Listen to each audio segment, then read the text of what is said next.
All right. Hello, and welcome back to Real Seekers. I'm your host, Dale, the Real Seeker.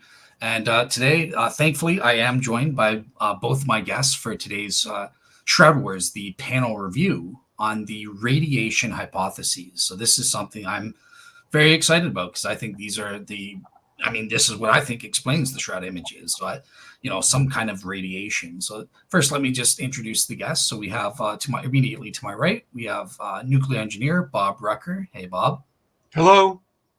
How's it? How's everything on your end? I know you've been keeping busy with the atheist Jordan on Reasons to Doubt. I think you wrote up a little bit of a response to him. So, yeah, how's that been kind of engaging with his work on the carbon dating there? All very interesting. I just combined what I sent to him the other day on his most recent video, and I put it together with what I also made comments on his previous videos. So I have put that out now. I believe it's my paper 38 will be put up on my website shortly. Awesome. So that all of my responses up till now will be on that paper. Any future comments that I make will also be put onto that paper in the future. Awesome. And Bob has been kind enough to send me those notes, so those are available on the blog for this show as well, so you can get it there. But my other guest is the infamous Shroud skeptic, Hugh Ferry. So, hey, Hugh, how are you? I'm very well, thanks.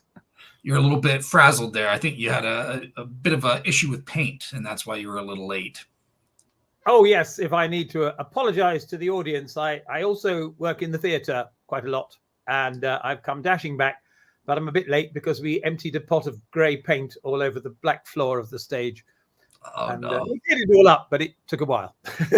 No worries. And Hugh, you've actually got us a great update as well, because just recently you've been spending a lot of time in the British Museum and doing some Shroud research. So, yeah. Yes. Well, I did what Tristan Casabianca did, and before him, I think probably somebody else. I went to the British Museum and said, "Can I see everything you've got on the Shroud?" And they said, "Yes, fine." And so I went down and worked my way through about 1.5 meters. No, not so much. Just over 1 meter of boxes full of documents. Which is everything the British Museum has on the radiocarbon dating. Awesome. And did you find anything that was interesting, or was it just kind of stuff?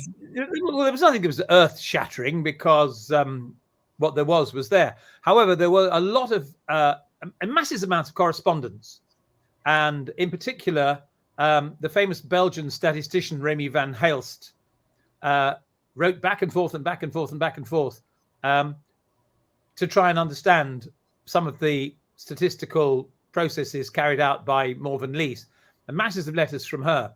But essentially, it becomes clear that he didn't want to know what Morven Lees had done. He wanted her to admit that his way of doing it was much better. Which, I mean, in the end, she just wrote and said, "We'll have to agree to differ." Gotcha. I mean, Bob will know this, being a statistician as I am myself. Finding the average of something is easy enough. Once it's got errors attached to each mark, it's rather more difficult to find the average. You have to weight the average. But then finding the weighted error for the weighted average, there are lots of different ways of doing it. And different people choose different ways. None of them are very different from each other. But if you're determined that your opponent has chosen the wrong way, there's not much to say except you're wrong and I'm right. Gotcha. All right, cool. Well, yeah. Just before we get into today's topic, I have an announcement of my own, because apparently there's some bad news going on. Let me just share my screen quickly. Shockingly, within a Roman Catholic Church, there's been kind of a mockery of the Shroud. Can you guys see that? Yes. I can see So- someone who looks like a man in black. Oh, I see. It's the shroud's upside down. Yes. It's upside, which is apparently within Catholicism, this is a sign of the devil, putting it upside down, and you've got the skulls and stuff. So a bunch of the shroud experts have kind of written into the church trying to get this changed because it's a disrespectful gesture and that sort of thing. And they don't care. They say it's art, and they even contacted the archbishop or the cardinal. I forget his name is. Anton Faber, something like that. The current Archbishop of Turin. Okay, yeah, and he doesn't care. He supports this. So, yeah, they just wanted me to kind of let people know about that, and if people want to write in and say like this is not right, it's a blatant disrespectful thing to do. So I just wanted to announce that, and Oh, well, the current Archbishop of Turin is Don Roberto Repole. Does that ring a bell? No. No. Well, perhaps they wrote to the bishop of the place in which this sacrilege was taking place. Gotcha. Okay. I don't know. Your news is complete news to me, so I'll have to check it out. Yep. No problem. Yeah. All right, cool. Well, with that said, let's get into today's topic then. And the topic are the various radiation hypotheses. And the first thing I want to do is start with, because believe it or not, there are shroud skeptics who appeal to a radiation hypothesis to explain the shroud images. Obviously, for them, it's an ordinary naturalistic radiation. For example, there is a paper talking about radiation from earthquakes. I think they were called, is the Shroud of Turin in relation to the Old Jerusalem historical earthquake by Carpentieri, Lacidogna, and Borla. And this is kind of a natural radiation hypothesis. So first thing I want to do not spend a lot of time, but maybe half an hour or so learning from you guys. Can the shroud images be explained through a natural form of radiation? And I guess with Bob, I'll start with you first on this one.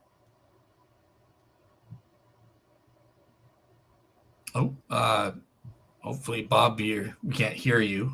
Can you hear us? Maybe just write in the private chat or.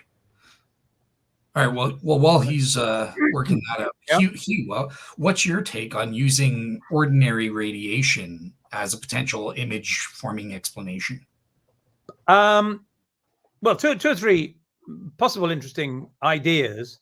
I've been through and listened to all the tapes of the Shroud conference, the last public STIRP conference on the Shroud, which Barry has recently put on his website, shroud.com. And the early presentations are by physicists, and they all agree that the image looks very like a scorch. It looks as if something has just very lightly discolored the cellulose, and they don't say it is a scorch, but they say that sort of thing can't be ruled out. And it's quite interesting that I've been having a bit of an internet discussion with somebody who tried to quote the summary of STIRP's conclusions and announced that STIRP had concluded it wasn't a scorch. But actually, STIRP didn't conclude it wasn't a scorch. They weren't sure. I think probably subsequent events. I mean, this is since 1979. Things have changed. But at the time, the physicists thought that it did look a bit like a scorch, and perhaps there might be some way in which a body could produce enough heat to scorch cellulose. Having said that, the other people have suggested that it was scorched using a hot brass statue.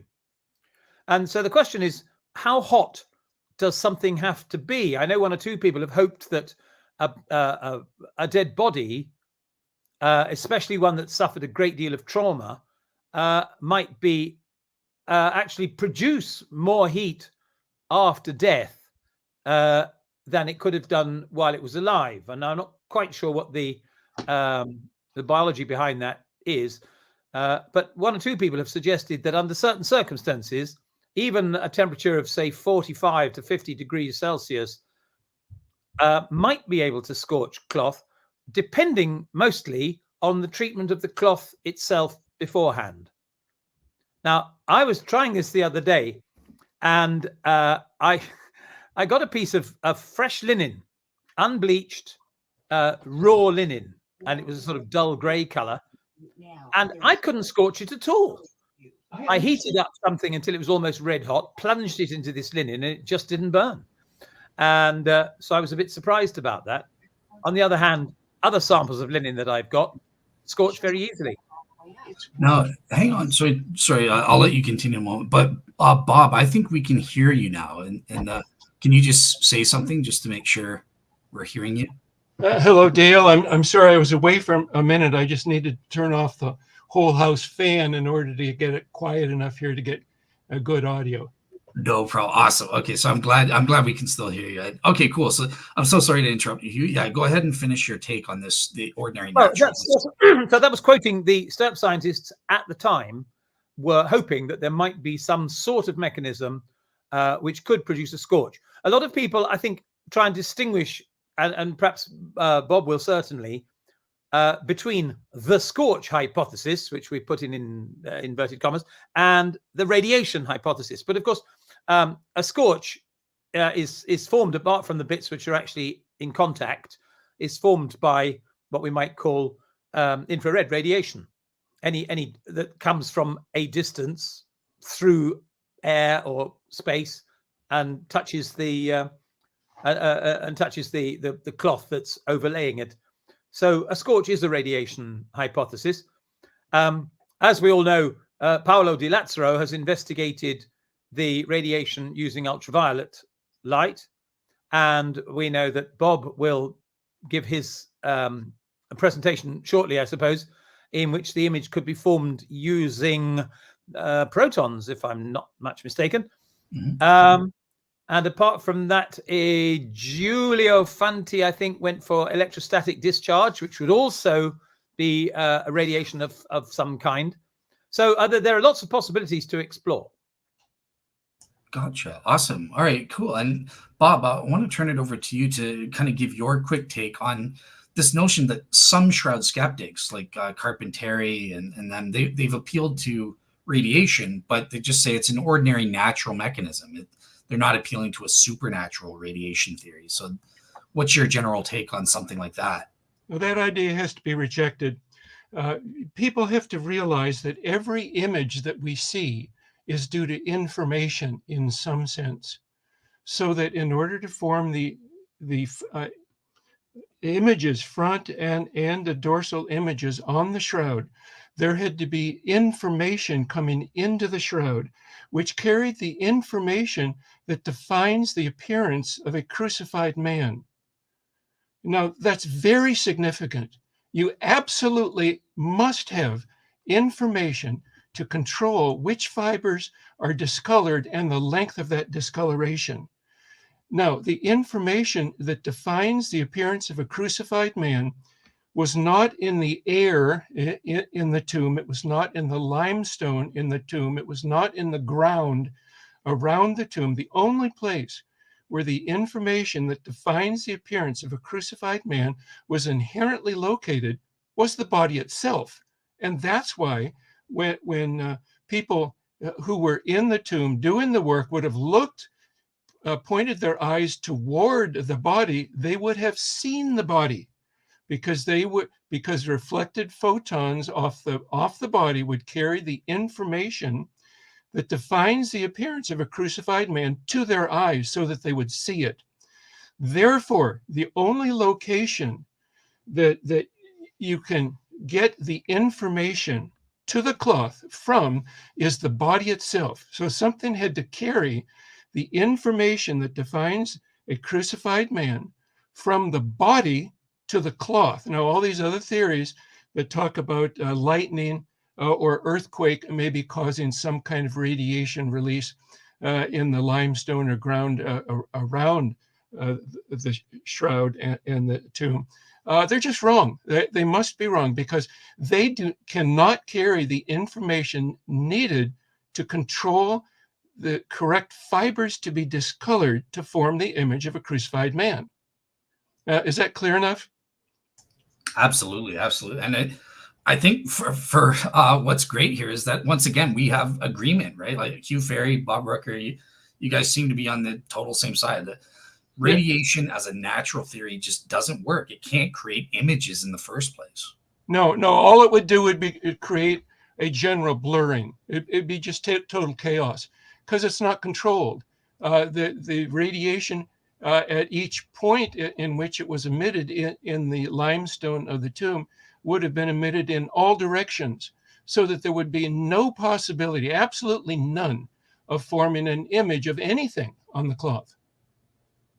And one thing, I know it's not today's topic, but it is kind of related. I'm curious because these shroud skeptics that appeal to that, they've also appealed to that as a way of explaining why the shroud was authentic to Jesus, but it got the erroneous carbon-14 dating.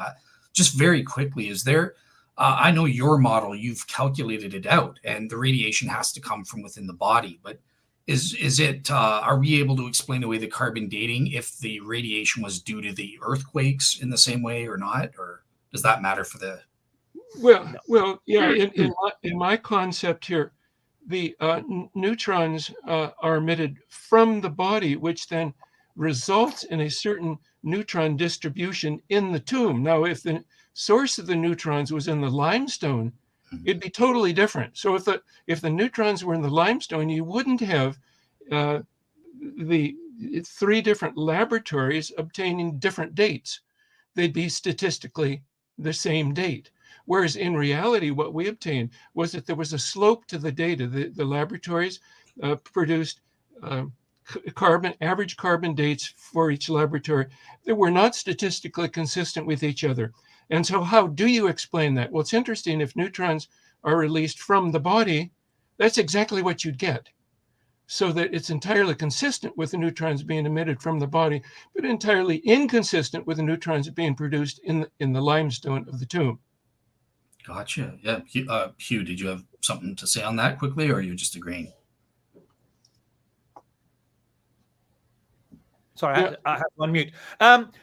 No, I think in principle I agree. I think that, well, I think we have to be quite careful. Although it's absolutely true that a sheet hovering over a body at distances of, shall we say, a couple of centimeters, would certainly, if radiation in its normal form, just sort of pouring out in all directions, would just produce a blur.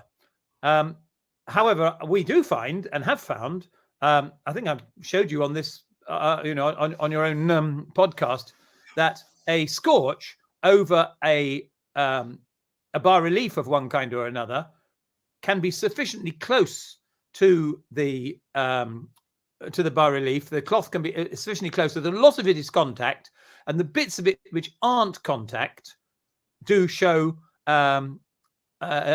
less graduation in tone, so that it does produce a 3D effect when you put it through an image analyzer. But certainly in general, I would agree that the radiation must be collimated vertically up and down in order to produce the image that we have. Because, as Bob says, the information from every single place on the body must be transferred to its proper place on the cloth above or below. Yes, there has to be a one-to-one correspondence. Yeah. And that correspondence has to be vertical, so that if the protons coming from the body are going vertically up and vertically down in an oscillatory fashion, oscillating between up and down, and so that they would then be emitted from the body, basically very close to vertically collimated, which means just vertically consistent, so that each point of emission from the body sends its protons to only one point on the cloth, so that in that way you can end up with a good resolution image on the cloth without forming side images. Now, for example, if the protons were just emitted as they would normally be emitted in our usual understanding of nuclear physics. They would be emitted in all directions, so that you would have to have innumerable lenses, a billion lenses between the body and the cloth in order to focus that radiation down onto a single point on the top, front, or dorsal images. And of course, you don't have a billion lenses between the body and the cloth. No one is proposing that. Awesome. Well, guess what? We got a surprise panelist, Dr. Thomas McAvoy. How are you doing? Hi, good. I just got your email. Welcome to extremely last minute. I literally sent him an email while we were doing the show. So thank you so much for being willing to come on. So I guess I was just asking Bob and Hugh as kind of a brief starter before we get into the supernatural radiation theories.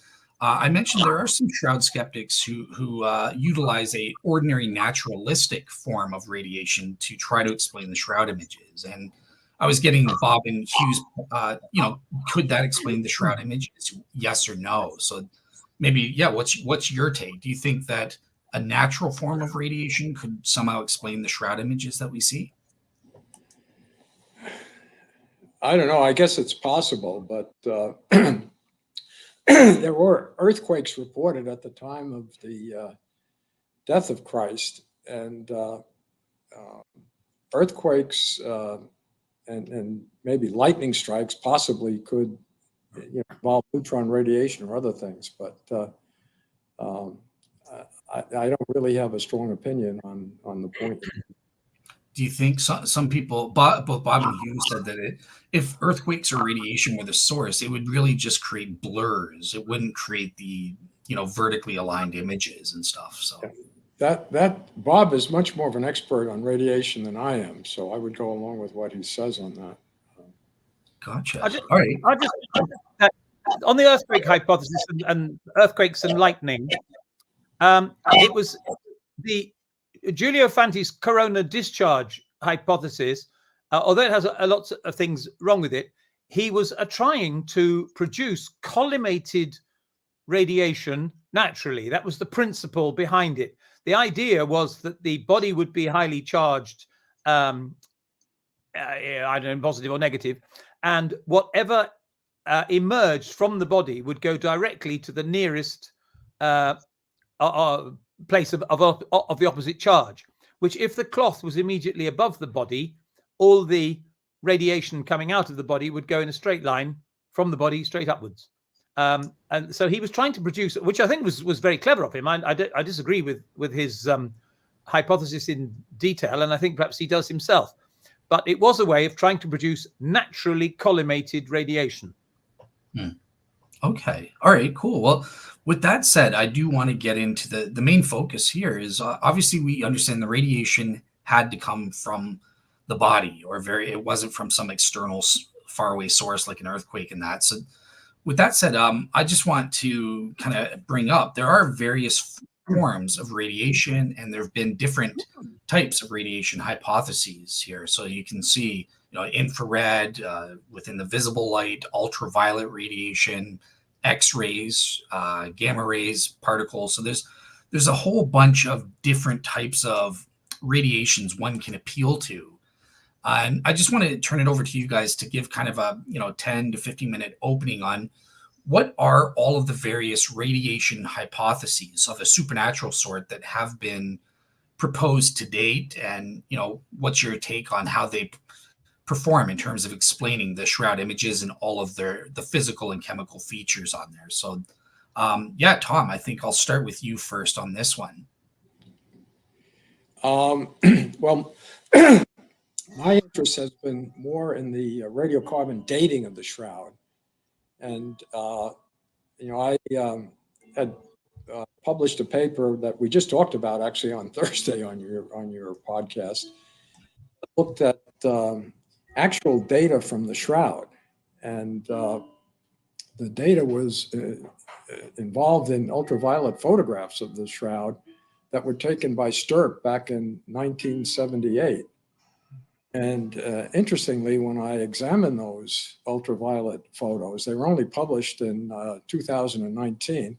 I found a very strange pattern of the ultraviolet induced fluorescence that was coming off the shroud. The fluorescence intensity was not at all constant. It had a double maxima going down the middle. One side had a higher intensity than the other side. There were, several really interesting aspects of the ultraviolet radiation induced fluorescence of the shroud. And I compared that with what Bob has simulated with his neutron simulation code. And it was striking to me that you get the same patterns, exactly the same conclusions from his neutron simulations, that one side is indeed going to be more affected by the neutron radiation because of the wall next to the body, and that the biggest intensity is on the dorsal side near the center of mass of the body. And so, I said, wow, and as I said on Thursday, this looked like an apple and an orange. How could neutron simulation, which let's say that's the apple, how could that give a very similar result to the orange, which is the ultraviolet induced fluorescence spectra that you get out of it, or intensity? And that led me to do some experiments on my own. Bob's daughter actually sent me some linen that she had, and I ran some neutron experiments on it, neutron radiation experiments at the UMass Lowell Radiation Lab. And sure enough, I found out that fluorescence intensity will increase with increasing neutron flux. So, what I had was, again, the apple and the orange, and then the thought of, can these be related? And they absolutely can be related to one another. So it's not, a definitive proof that neutron radiation occurred, but it is data from the shroud, and it agrees in the sense I've said with what Bob has simulated. I haven't, I've looked at the papers on how the image itself was formed. I personally think that Giulio's latest paper on the connection between the holy fire and the image is very much on target. He's got a book that covers it, and he's got a couple of papers that discuss it called Divine Photography. I've read those, but I certainly haven't looked in detail in terms of how the image was formed. Gotcha. Awesome. All right, cool. So, Hugh Ferry, I'll go to you next.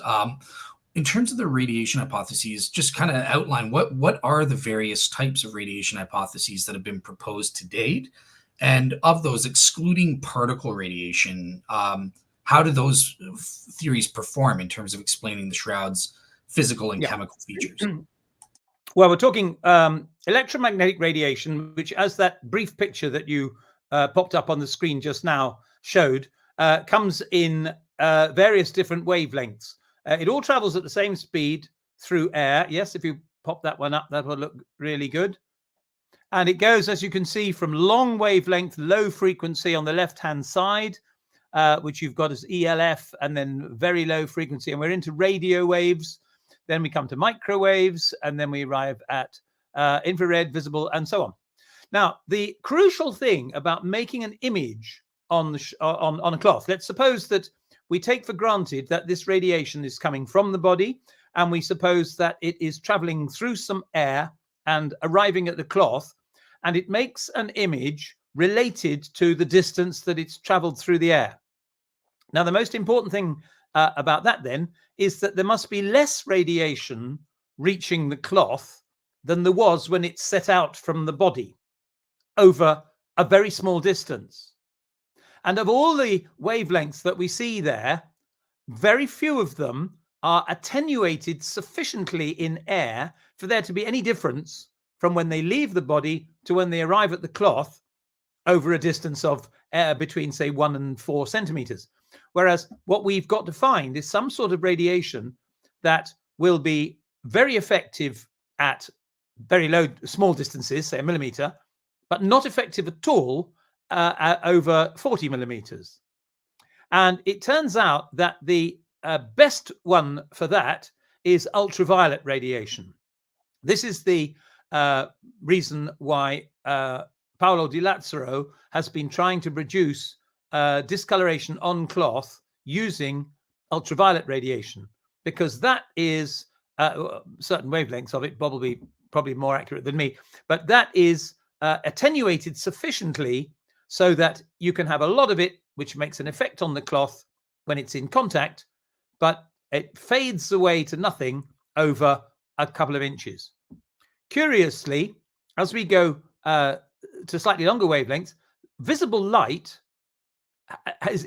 makes almost no difference at all. So the light from my two hands, if I put one in front of me and one behind me, I've got to jiggle myself so that I can see where I am. I can see the one in front of me. Now, what's happened to the other one? Let's put them both. Where's my camera?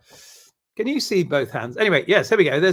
Now the light from those two hands is almost exactly the same, even though one is big and one is small.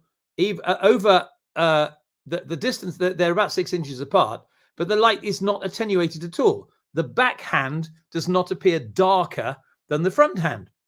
And indeed, if I put my hand here, my face appears brighter than my hand because of the light.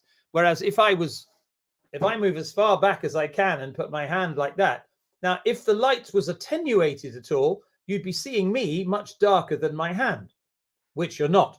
So the one thing we can be absolutely certain about is that the image was not formed by a flash of light, a flash of visible light. Whereas all those who have grabbed Paolo's paper and said, ultraviolet light, therefore this is, there was a flash of light in the tomb, and it fits very beautifully with biblical analogies of the Lord glowing white during transubstantiation, during the not transubstantiation, the transfiguration and all that sort of thing. But that could absolutely not have had any effect on the shroud. Now, the next one out, in between, visible light is no use, but on one side we had the ultraviolet light, which certainly does work. On the other side, we've got infrared light, which is also what we would normally call it heat rays. But that is also attenuated by distance. So that if you put your hand close to a fire, it feels hot. But as you move your hand away, it very quickly feels cold again. And so we have an Italian bunch under Paolo Di Lazzaro experimenting with ultraviolet light, and we have a French bunch under Christophe Donnet, who is experimenting with infrared radiation. And both of those are attenuated in air. All the other wavelengths of light are not attenuated sufficiently to produce a recognizable image. I think, would Bob agree with that?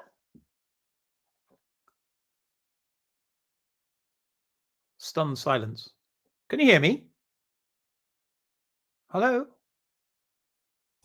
Yes, so you're coming through. Sorry, I was muted. Oh, good. Yeah. Did that make sense? You can see that some wavelengths are attenuated in air, so they get less and less, and some wavelengths are not.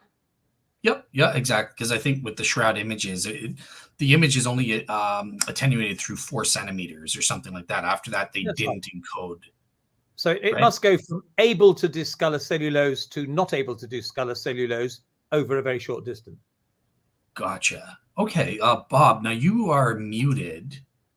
Again, your mic isn't connected. So I have no idea if you're hearing this, but yeah, if you are, try to fix it. We've been having a lot of technical issues in this with in that. Okay, well, Tom, just while we're waiting for Bob, did you have anything to say based on what he was saying there about the various forms of radiation? Does what he said make sense as far as you know? Yeah, I think from a physical or physics point of view, it sounds like it's correct, but I'm not sure. What's the point that you're making there? Dale asked what wavelength of radiation. Dale asked what. Right. Okay. Yeah, Dale asked what forms of radiation had been studied, and those are the forms of radiation which have been studied, and that's the results that have turned up. So no one has studied wavelengths at longer than infrared, and no one has particularly studied, as far as I know, wavelengths that were shorter than ultraviolet. But that band between infrared and ultraviolet, people have attempted to make images with that, and it looks as though infrared and ultraviolet could both be able to scorch cloth, whereas visible light can't. Now, Bob, I see that you're back. Yeah. Bob, you're back? Yes. Awesome. Okay, cool. So I want to turn this to you as a nuclear engineer. Radiation is your thing. Now, what are the various types of radiation hypotheses that have been proposed to date, supernatural ones? And, without going into the particle radiation, how do those radiation theories perform on explaining the shroud's various physical and chemical features? Yes. Okay. Let me give you a brief survey here.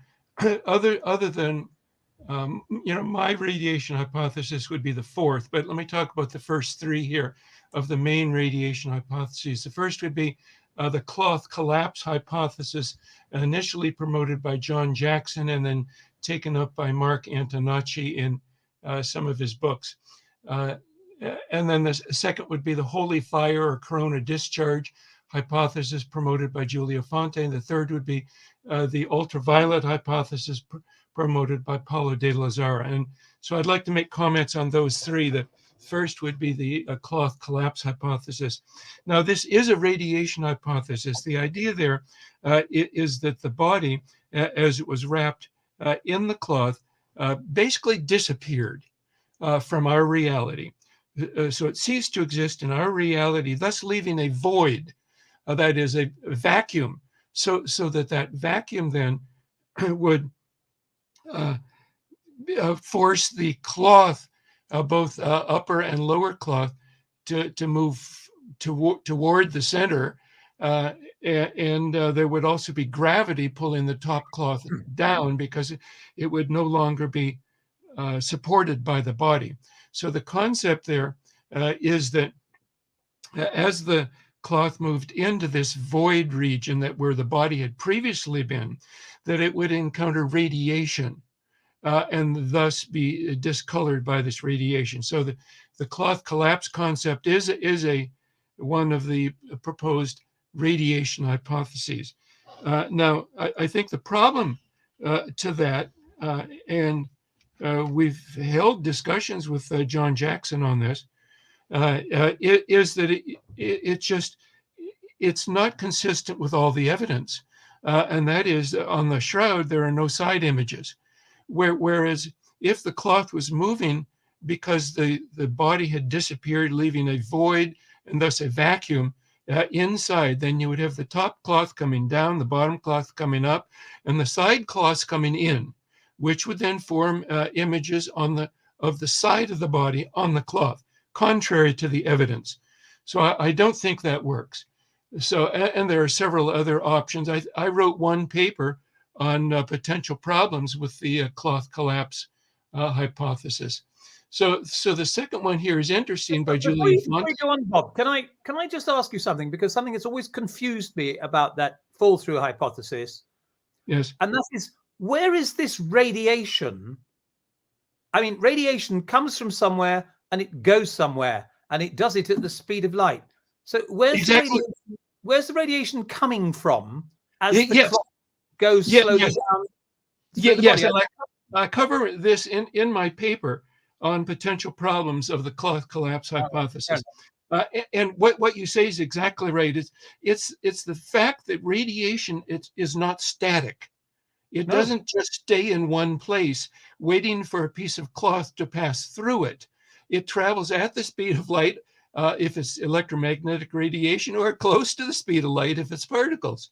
And so it would be gone in an instant before the cloth even started to move. Yes, I rather got the impression that actually John Jackson was thinking of a sort of plasma, not a radiation at all. But I didn't understand that. And I'm glad you don't understand it either, because it means we're on the same wavelength there. I think there are insurmountable problems to that concept. Mm-hmm.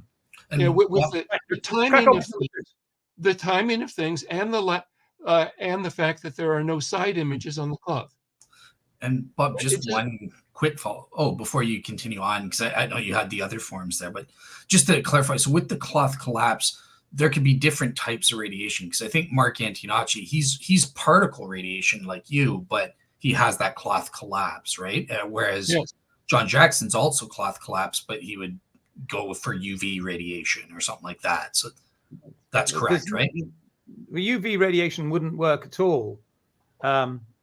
Because you'd have to say, well, when did it start, this UV radiation? And we're imagining that if the body disappears instantaneously, which I understand is the principle, then the radiation must all emerge from the body at the moment of its instantaneous disappearance.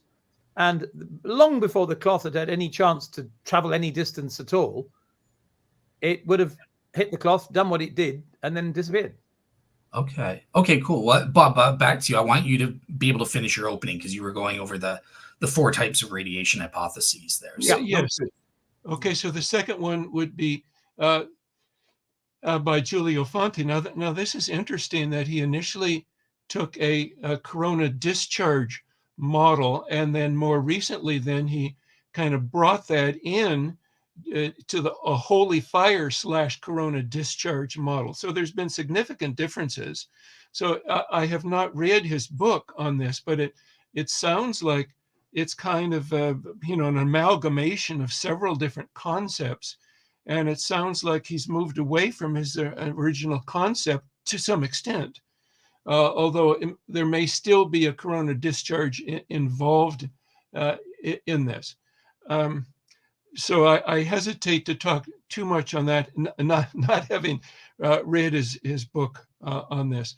But I would suspect that some of the typical problems that are experienced by radiation hypotheses would still exist there. Some of the main problems with any radiation hypothesis is, how do you explain the 3-dimensional information related to the distance between the body and the cloth that has been encoded into the cloth? Secondly, let's see.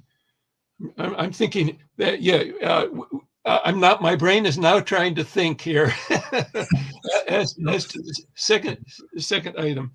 So, and that escapes me right now. Okay, we'll have to come back to that. And just so you know, I think Tom was trying to say something. So Tom, just so you know, I'm putting you on mute because there's an echo. So if you want to talk, just raise your hand and I'll unmute you. But yeah, okay. Go ahead. Just a brief comment.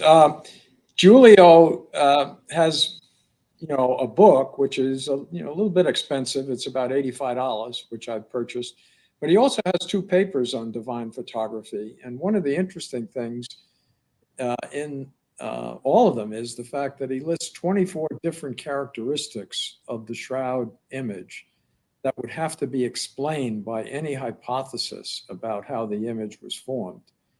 And he goes through them and he says, okay, and it's been a bit since I've read the book and the papers, but he goes through and he says, okay, let's take this hypothesis, and it doesn't explain this and this, but it explains these things. And all of them seem to have deficiencies except what he's talking about in his divine photography. So I think it really merits a lot more study, and you don't have to get the book in order to see what his hypothesis is. There are 2 papers that have been published, and they're in, and you don't have to pay the journal to get a copy of them. They're public domain papers. And I think it's a very, very interesting hypothesis, along with, he has a photo in there that is pretty amazing, where you get the holy fire. He did this, I think, in 2019, and he came out and got the fire from the patriarch, and he has a bunch of candles that he's holding, and he's got the flame that's going up underneath his chin. And he's obviously not screaming in pain about it. The flame is a cold plasma, which you can create in a laboratory, but obviously coming out of Christ's tomb, the question is, how is this cold flame created, this cold plasma? So I think that I think his hypothesis is very interesting and very worthwhile looking into detail on. And as I said earlier, I myself have just kind of watched what people have said about how the image was formed. And it was a little bit easier just to focus on the radiocarbon dating and Bob's neutron simulation work. So that's what I wanted to just add in, that those papers are available in the public domain and they're easy to get. Awesome. Yeah, Bob. Bob, back to you. You kind of covered two now of the radiation types. So yeah, go ahead and continue to finish off your opening speech. Oh, okay. Let me make some general comments, Tom. Thank you for giving us that information, so that there are papers that can be read. Okay, on the holy fire corona discharge hypothesis. What I see in the past is that radiation hypotheses have been developed, what I would call from the top down. That is, that they come up with, individuals come up with an idea as to what could discolor the fibers on the cloth, and that's their basic point. And then they really don't get into questioning or evaluating whether their hypothesis actually is consistent with the evidence. And so when I did my radiation hypothesis, I said, well, this general process I don't think is right. It's not the best. The best way to do it is to start with the evidence, and then you build up, and in other words, from the bottom up. Now, it sounds like Giulio Fondi has, in what you say, Tom, he's not skipped over the question of whether the hypothesis is consistent with the evidence. And he's considered 24 different evidences, you said, and he makes an argument that I assume that his hypothesis is consistent with those 24. And that's good. That'd be worthy of consideration. And then, for example, in comparison to mine, I did this using a different number. I used 27 evidences from the shroud, from the images on the shroud, to develop the hypothesis from the bottom up. So I think that's the right process. You would then, you have to show consistency. You know, when we're talking about criteria for evaluating radiation hypothesis, or any hypothesis for that matter, there's three different levels of criteria. The most important is a must, and that is that the hypothesis has to be consistent with the evidence. If the hypothesis isn't consistent with any aspect of the evidence, then it can't be right. At least it would have to have some kind of modification to be consistent with everything. It must be consistent with everything. Then the second level of criteria is that hypothesis should, so we've gone from must now to should make predictions that are testable and falsifiable. So falsifiable means that when you test the predictions, if you come up with a false conclusion, that is, that the predictions are false, that would invalidate the hypothesis, at least as it's stated. So the predictions must be testable and falsifiable. It's also highly desirable if the hypothesis explains multiple aspects of the phenomenon in which you're talking about. So with the Shroud of Turin, a hypothesis essentially is more attractive if the predictions are not only testable and falsifiable, but that they're also unique. I think that was the point I wanted to get to. That if some of the predictions are unique, that is, that no other hypothesis makes those predictions, and if that unique prediction is tested and found to be true, then that's strong evidence that the hypothesis is true. Now, the third level of this, so there's a must, there's a should, and then the third level, it would be nice if, okay, it would be nice if the predictions if the hypothesis satisfies multiple aspects of the phenomenon. That's what I was trying to get at before. So that in my case, there's 2, possibly even 3 aspects of the phenomenon of the Shroud of Turin that can be explained. So that's 3A. That is that it would be nice if hypothesis explains multiple aspects of the phenomenon. 3B would be, it would be nice if it were simple. Now, reality may be simple, it may be complex, and we don't change that. It is what it is. But it's nice if it's simple. I far prefer my hypothesis to be simple, but it's not. And that's because the evidence demands that it be complex.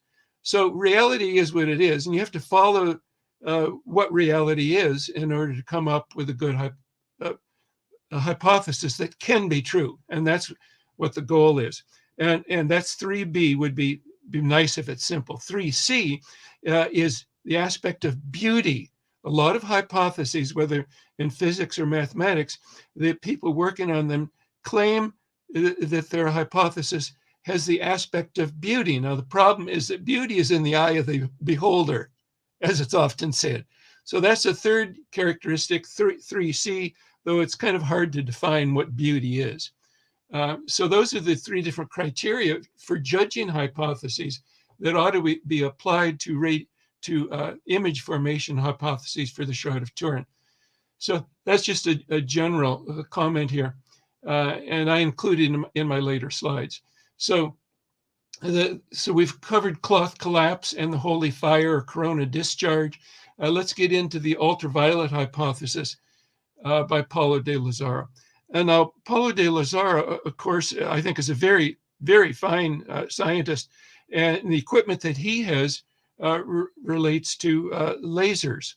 And so it's very natural for a scientist when he comes to a problem such as the Shroud of Turin to make use of his specialty and the equipment that he has. So I'm not against that, but and I do the same thing. When I come to the table and investigate the Shroud of Turin, I bring in my capability to run nuclear analysis, computer calculations.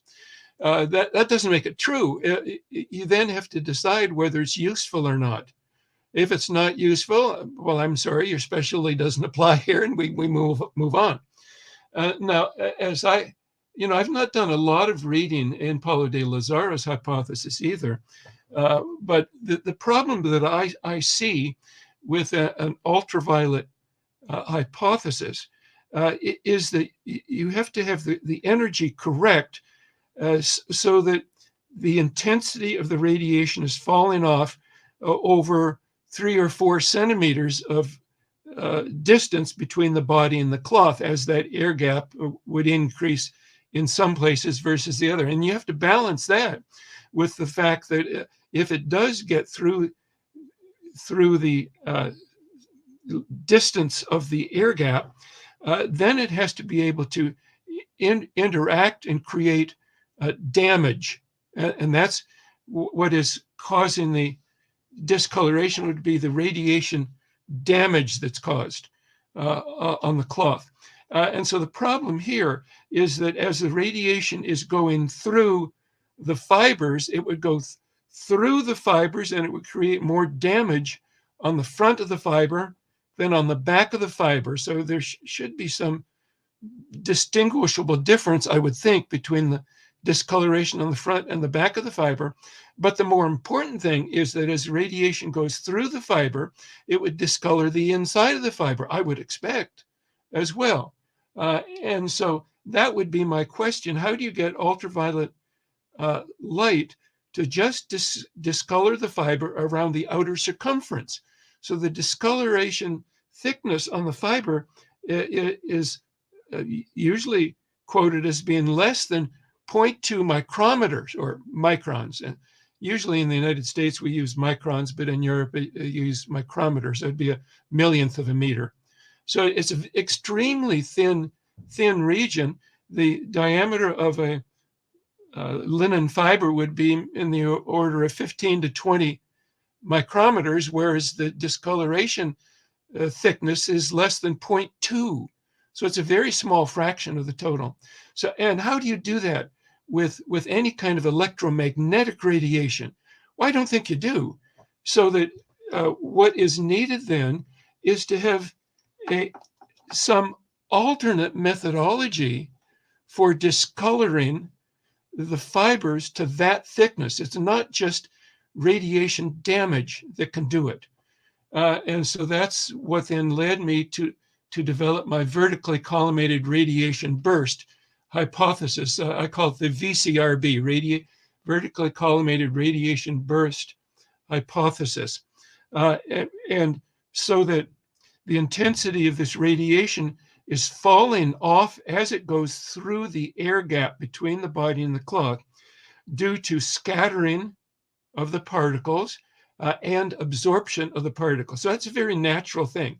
You would expect radiation at any energy level to be decreasing as it goes through the air gap. Now, I have to do calculations to determine exactly what energy level that particle radiation would be to fall off at the right rate. So that's to be done as yet. And yet, so what I'm saying is that the discoloration is then not caused by radiation damage. But, and that's why I resort not to electromagnetic radiation, but to particle radiation, because what I need in my concept is that I need charged particles to deposit their charge on the cloth in order to allow for a different mechanism for discoloration other than radiation damage. So that in my concept, the charged particles, presumably protons here, that's what I'm basically assuming, protons, when they're emitted vertically collimated, so they exit the body vertically, either up or down, oscillating between the two, so that when they then hit the cloth, after scattering and absorption in the air, decreasing their intensity, if it's less than about 4 centimeters or so, they would then hit the cloth, deposit their charge, which has an effect. And so the charge that's deposited then produces what Giulio Fonte would call a corona discharge, which then causes alternating current in the fibers, which then causes very localized heating, which causes a scorching. So that I have particles producing corona discharge, producing alternating currents, which produces heat, which produces the scorching. So that I would say it is a scorch, but not due to a hot object. It's due to electrostatic heating or electrical heating.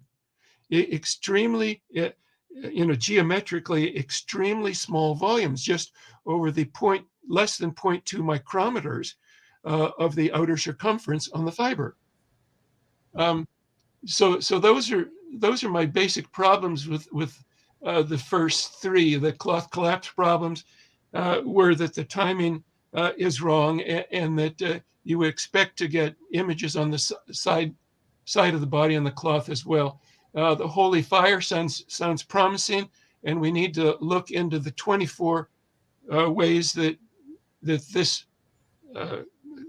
24 different evidences that can be satisfied by this hypothesis. I think the problems with the ultraviolet hypothesis is the lack of discoloration in the middle of the fibers. And I don't see how you would get that with an ultraviolet hypothesis.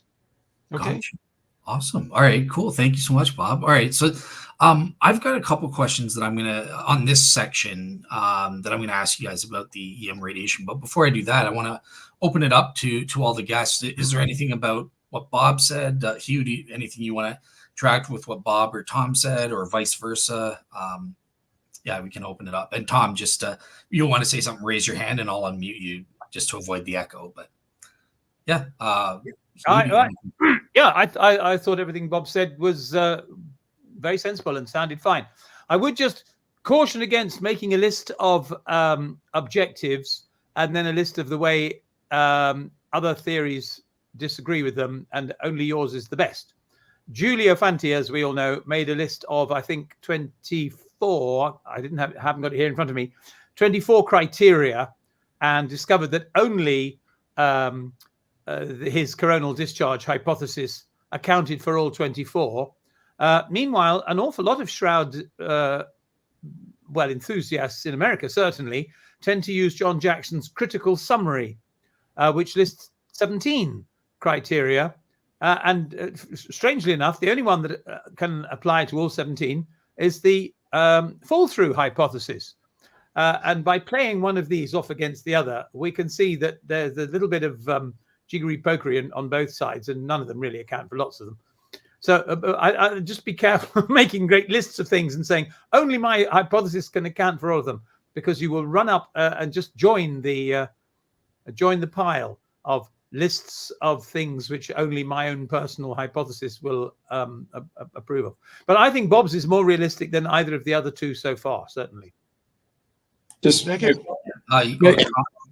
make one comment. It'd be interesting to get Giulio and Bob and you and I don't know who else together and just come up with, as Bob said, just physical facts about the shroud that have to be explained by any hypothesis, and not have it's my 24 or whatnot, and just come up with a consensus that these are the data that we see in the shroud. These are the physical facts, and then say, all right, what can explain all of these? I think that would be a real contribution in terms of our knowledge about the shroud. Awesome. Okay, and Bob, over to you. You wanted to say something there? Yes, Giulio Fanti years ago prepared 2 different papers to address that issue. And one of the papers, I think, involved many different individuals. He was trying to get a consensus. And so that I think that has been done. They could be updated probably. But then I'm not sure how his 24 that he selected for his most recent analysis compares with what he previously put out. But yes, I think that process is good, and that we need to have kind of multiple different individuals interacting with feedback on these different concepts. And I would certainly propose that my concept be looked at by multiple different individuals that are interested in this topic. Awesome. Tom? Yep, go ahead. This might be a good suggestion, Bob, for Giulio's group, the Shroud Science Group, to follow up on. And for what it's I'd worth, be happy to send out an email about that or an email to the group and come up with a consistent list, and maybe take a look and see if I could find Giulio's original paper on this and what they had. Yes. Now, I don't know if it's in the SSG or one of the other groups, but Giulio just a couple weeks ago was actually starting to make that list again. So, yeah, he's actually going ahead with that. But okay, does everyone agree then? So outside of Bob's particle radiation, I'm kind of saving that, or Mark Antonucci, outside of particle radiation, with the EM radiation hypotheses, do you guys agree with the criticisms on everything? Is there anything you guys disagree with on that front, or can we rule those theories out on the basis of what Bob and Hugh were saying? Well, I think, I would not rule out Giulio Fanti's hypothesis yet, because I'm not sufficiently familiar with it. And before I rule out the ultraviolet hypothesis, I would certainly want to do a thorough review of papers on that topic as well. So I think it's premature, maybe to rule those 2 out. I think there's room for further investigation here, just for proper consideration. So that I want to avoid what Hugh Farley says is just promoting your own. I think as scientists, you have to be willing to say, yeah, I was wrong on this, I was wrong on that, and so I'm going to move forward. I'm going to throw my paper into the dustbin of history, and maybe it's promoted some further thinking and approach to the proper and the best hypothesis that we should unify behind. I think it would be valuable that if we could come to, one in particular that we could in general support. I think that'd be helpful to communicate to the outside world. Okay, so just to kind of clarify then, so I think what I'm hearing is those options are on the table, but cloth collapse for you, Bob, I'm not sure Hugh's take is out. Definitely, that's the one that we can rule out. No, not even that. It just doesn't make any sense to me, and I think it's kind of made up physics. The phrase mechanically transparent, it has all the same sort of resonance as quantum hologram and biomorphic resonance, and they're just words. They don't actually mean anything. Yeah, so that creates a very significant second hypothesis assumption. So that the cloth collapse hypothesis has two main assumptions. That is that the body essentially disappears in an extremely short period of time, that what you might call instantaneous, maybe in a nanosecond or whatever. That would be one assumption in the hypothesis. The other would be in the mechanical transparency of the body, as that the cloth is collapsing through the body. That I think Hugh Farley said that correctly, that their concept was that the cloth was collapsing through the body and thus picking up radiation as it was collapsing through the body, with the body being mechanically transparent. Well, that's a second major assumption. And my third criteria for evaluating hypothesis 3B would be simplicity. So that would have two major assumptions. So that kind of puts it into a category that is less likely to be true, certainly. And to me, that sounds not good science. Okay. And just again for clarifying, and so we can also rule out just visible light, white light as a mechanism. I heard you guys say that those don't work at all. Definitely. Yes. Okay. What about X-ray radiation? I've heard, some people like Gary Habermas have suggested maybe there's X-rays, and that explains why there's teeth and bones. Would X-rays work as a potential form of radiation? I would say no. It's too energetic. It would not fall off within 3 or 4 centimeters from the body, and it would discolor the entire thread all the way through, and the fibers all the way through. It's much too energetic. Gotcha. Okay. And what about gamma radiation? That's worse yet. That's worse. Okay. Oh, Tom, sorry. Yeah, go ahead, Tom. I said that's even more energetic. Yeah. Okay. Well, what about on the opposite end, infrared? Because there is somebody Hugh mentioned who is working on infrared. Can we rule that out, or could that work? That would have the same problem. That how do you discolor just the perimeter, the circumference, very thin region of less than 0.2 micrometers with any kind of electromagnetic radiation going straight through the cloth? How can you get just the circumference discolored without the inside discolored? I think that's a killer. Gotcha. Yeah, but I think this is what I don't know enough about Christophe Donné's experiments, but I think this is the whole point of what Paolo was working on, which is to do with getting your burst of radiation sufficiently intense but sufficiently short so that it would only scorch basically the primary cell wall of the cellulose.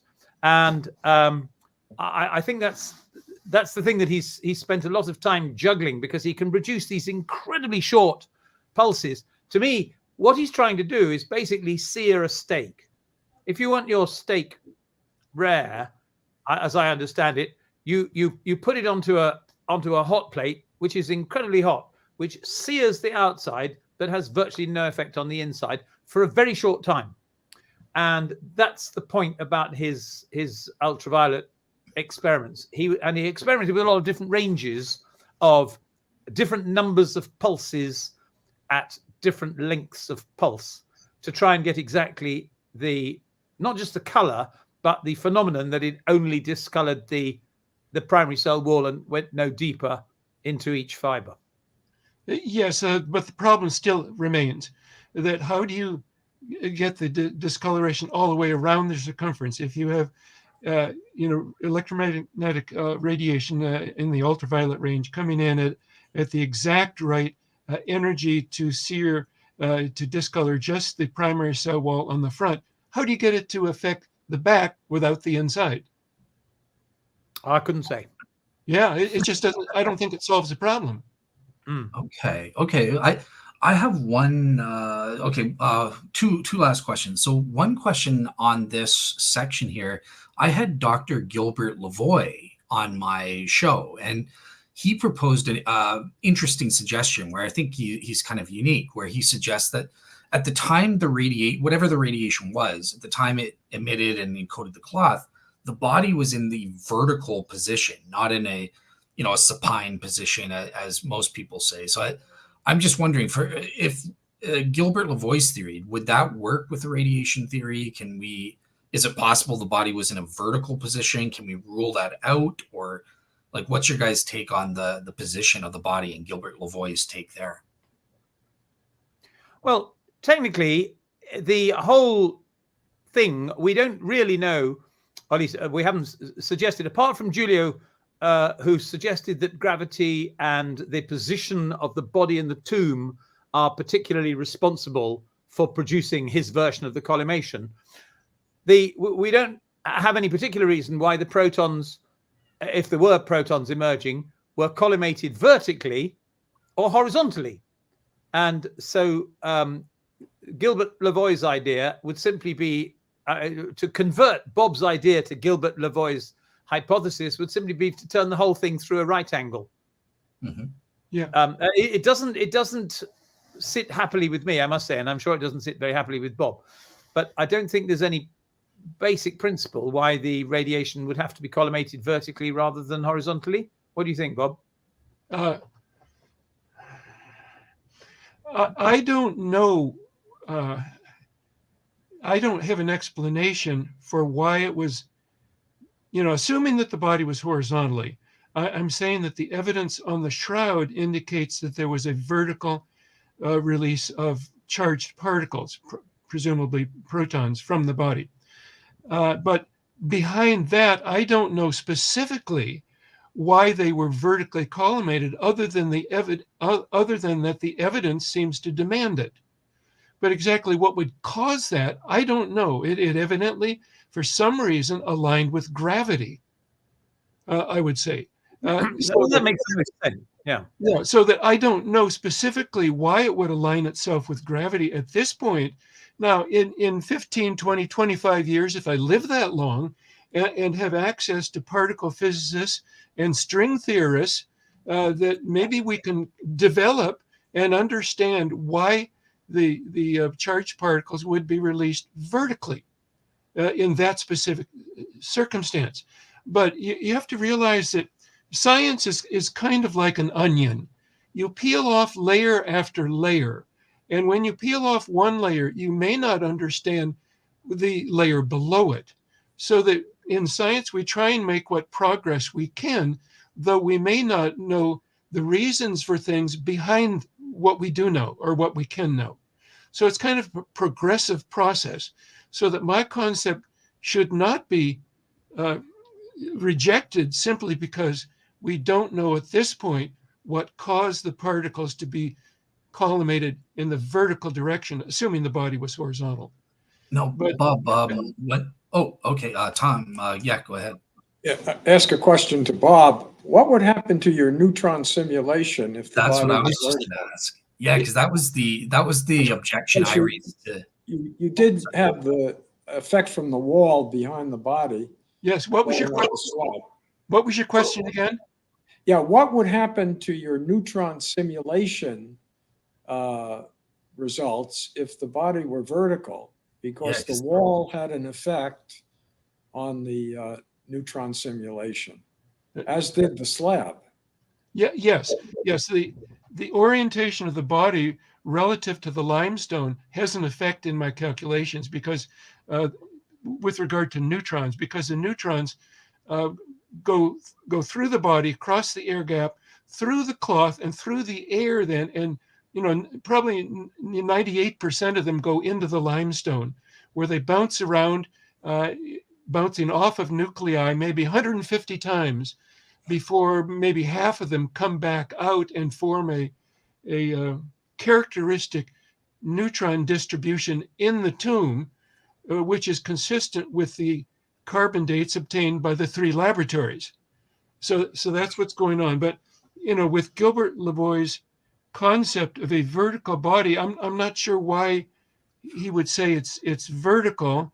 I would think that the body would be buried in the horizontal position. And so I don't understand why it would then be in the vertical position, whether something produced that or whatever reason, and then what relationship it had with the distance from different limestone in that situation.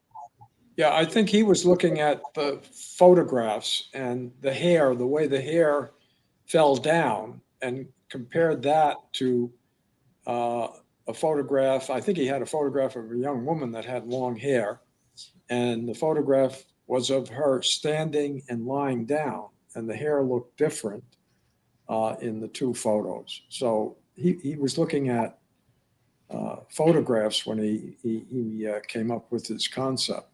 But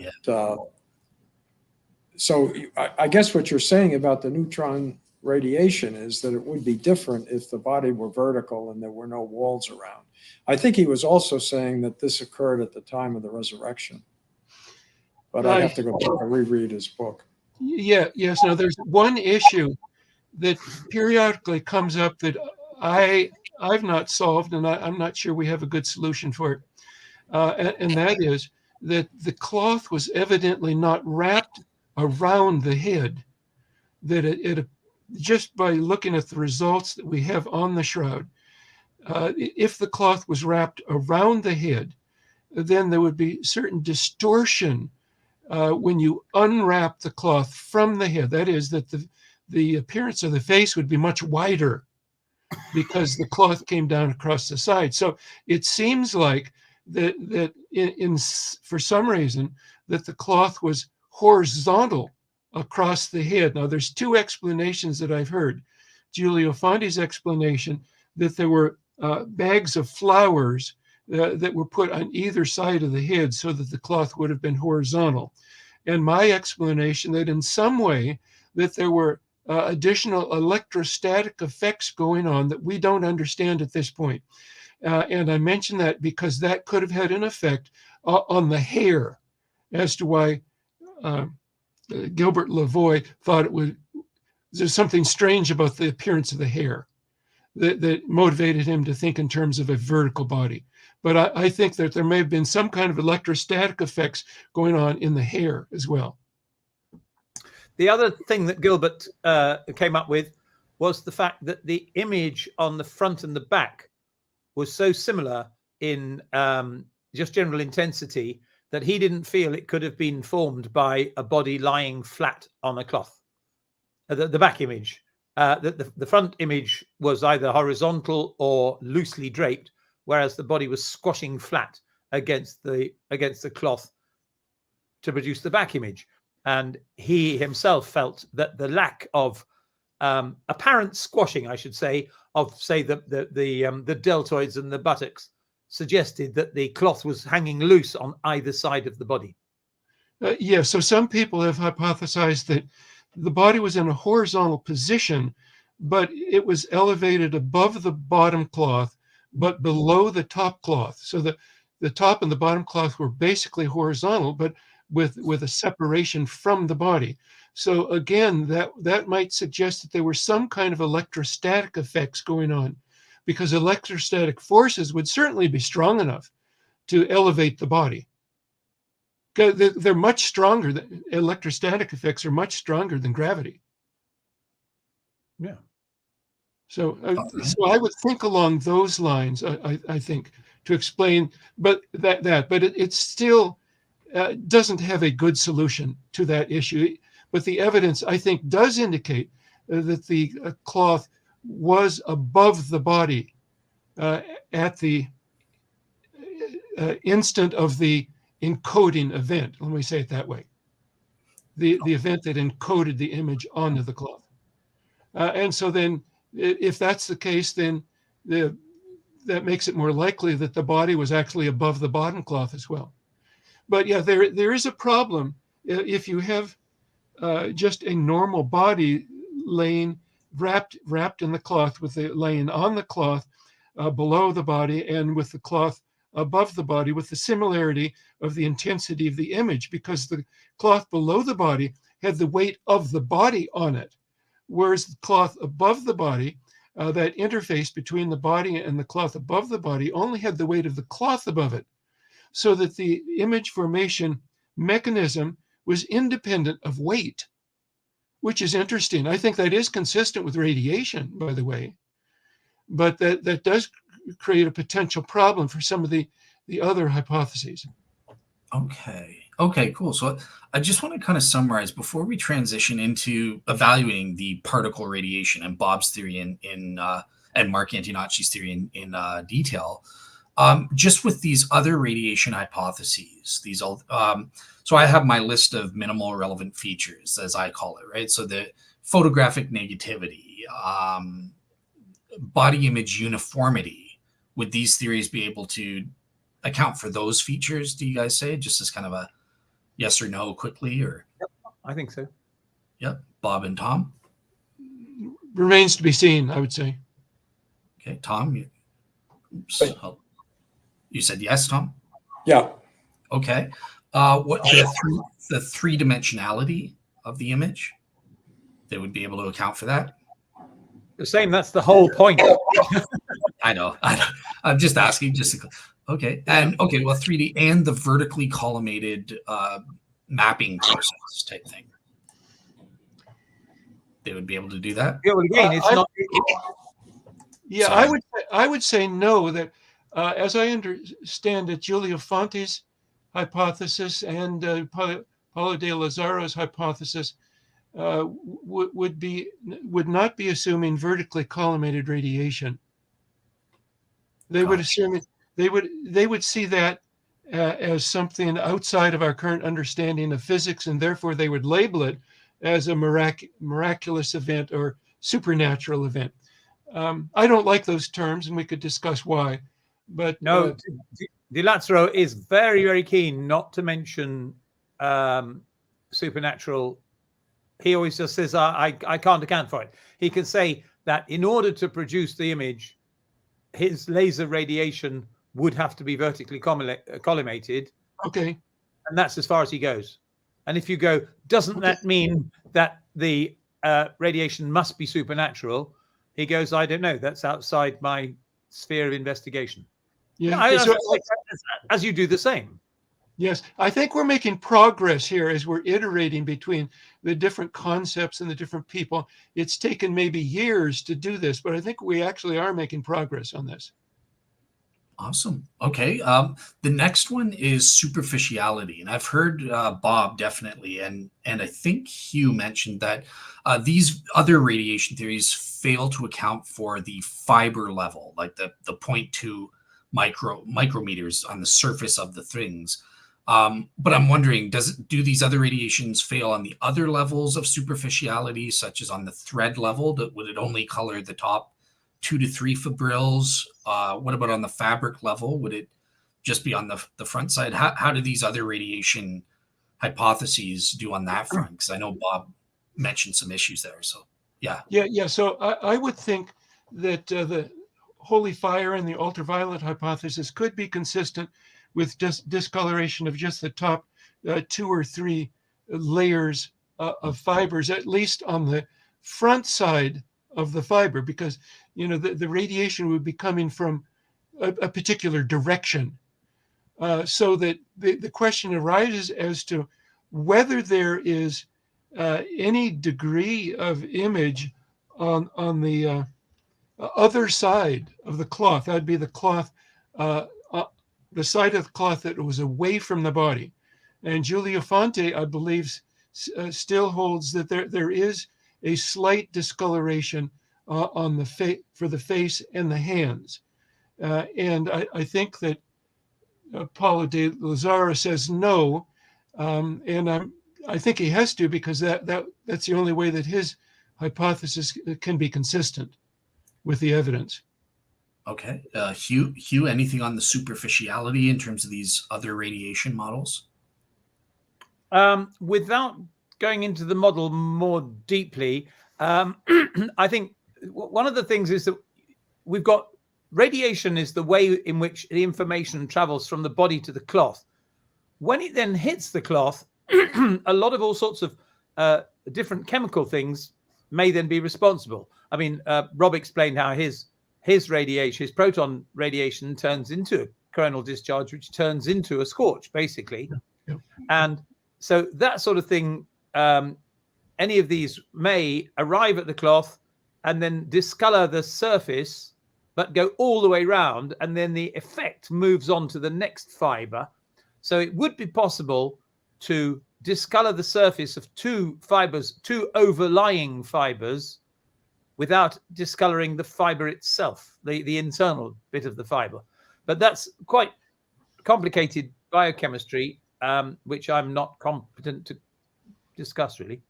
Okay. And Tom, anything on the superficiality that you'd like to? Yeah, again, I have not really studied the image formation that much, so I defer to the other two guys.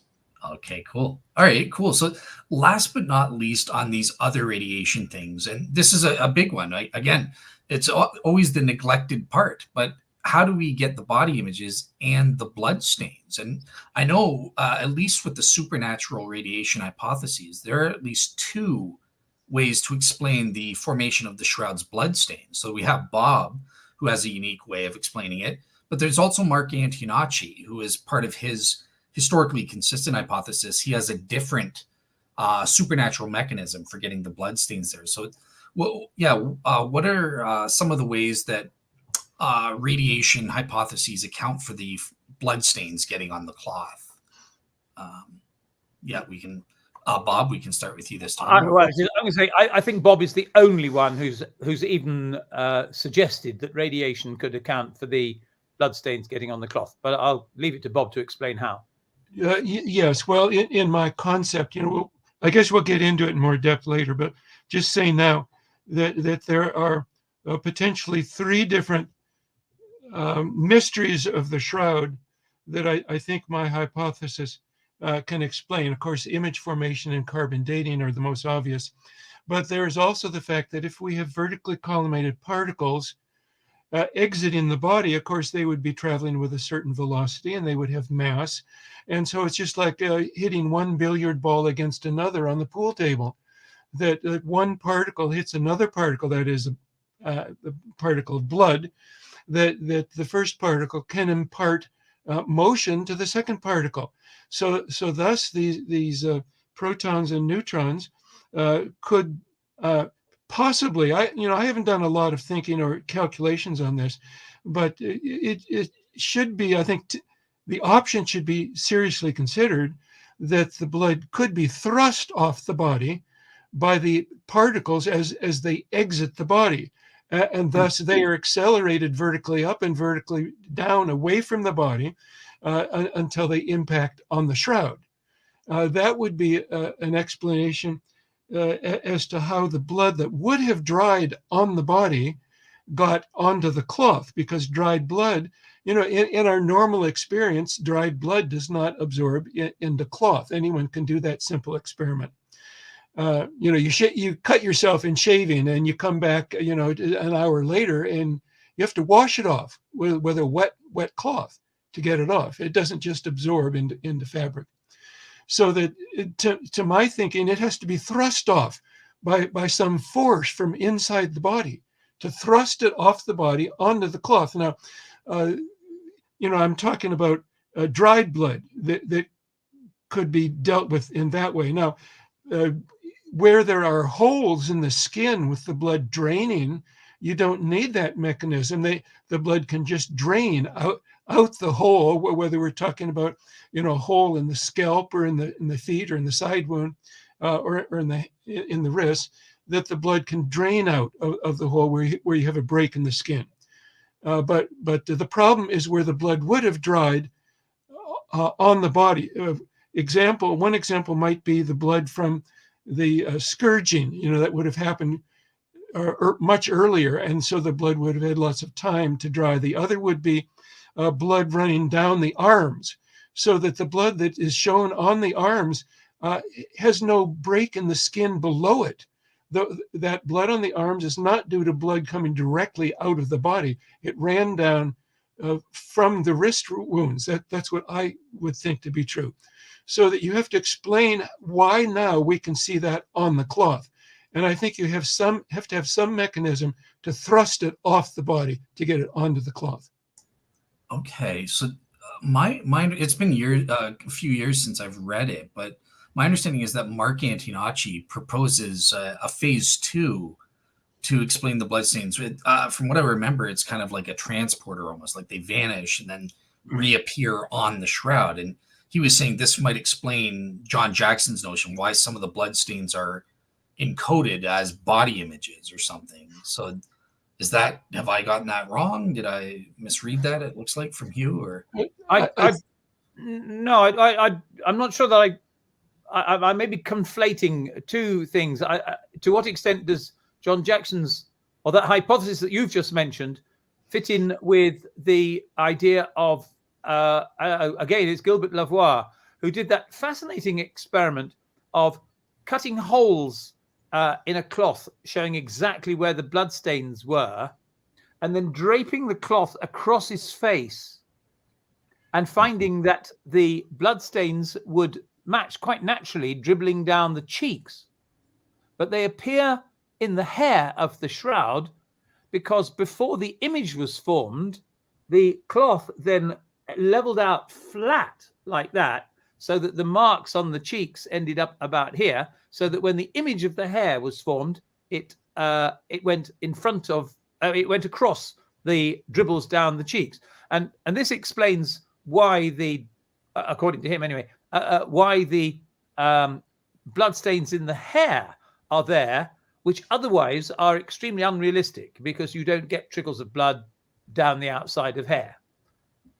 Yeah, you mentioned here's this two-part thing. Was the blood the cloth was originally wrapped quite tightly around the body, and then it went out horizontally, or in a vertical or horizontal plane for the image to form. Okay, so yeah, I thought his phase 2 was kind of explaining more than that, like saying like the bloodstains were kind of supernaturally transported to, like his work with Eric. But I say that was Gilbert Lavoie. I haven't found out whether John Jackson says anything about that. Yeah, Dale, I think one problem that we would have with that would be that on the cloth collapse hypothesis, the first assumption is that the body disappeared The second assumption is that the body in disappearing became mechanically transparent.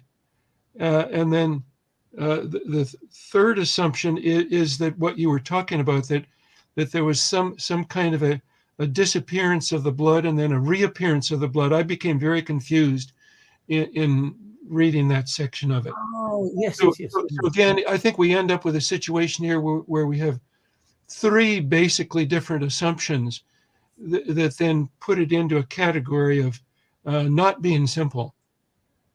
Gotcha. Okay. All right, cool. And Tom, anything to say about that, or you're good on the bloodstains?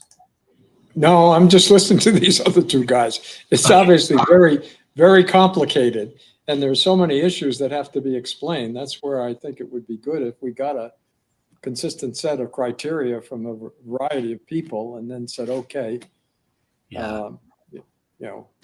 which hypothesis explains the criteria. Awesome. Okay, cool. Well, at this point, then I'm going to transition to the final segment of the day. And this is where Bob Rucker is really going to shine, because we're going to be talking about his vertically collimated radiation burst hypothesis, and other charged particle forms of radiation theories. So, Bob, on this section, I'm going to start with you because I know you've got some PowerPoint slides. But yeah, go ahead and give your opening presentation and see if you can share your screen yourself in terms of your slides first. Okay. Yeah, I don't see an option. I don't see an option here. Is there present? There's a present button at the bottom. No, I don't have that. I don't know what the problem is here. Okay, I'll share it for you then. Just let me know which number on the slides you want me to go to. Yes. Okay. So just on slide 1 is just the title here. Yep, image formation. Image formation on the Shroud of Turin. Now, this was a presentation that I gave back in November in Italy and on my 3-week trip there.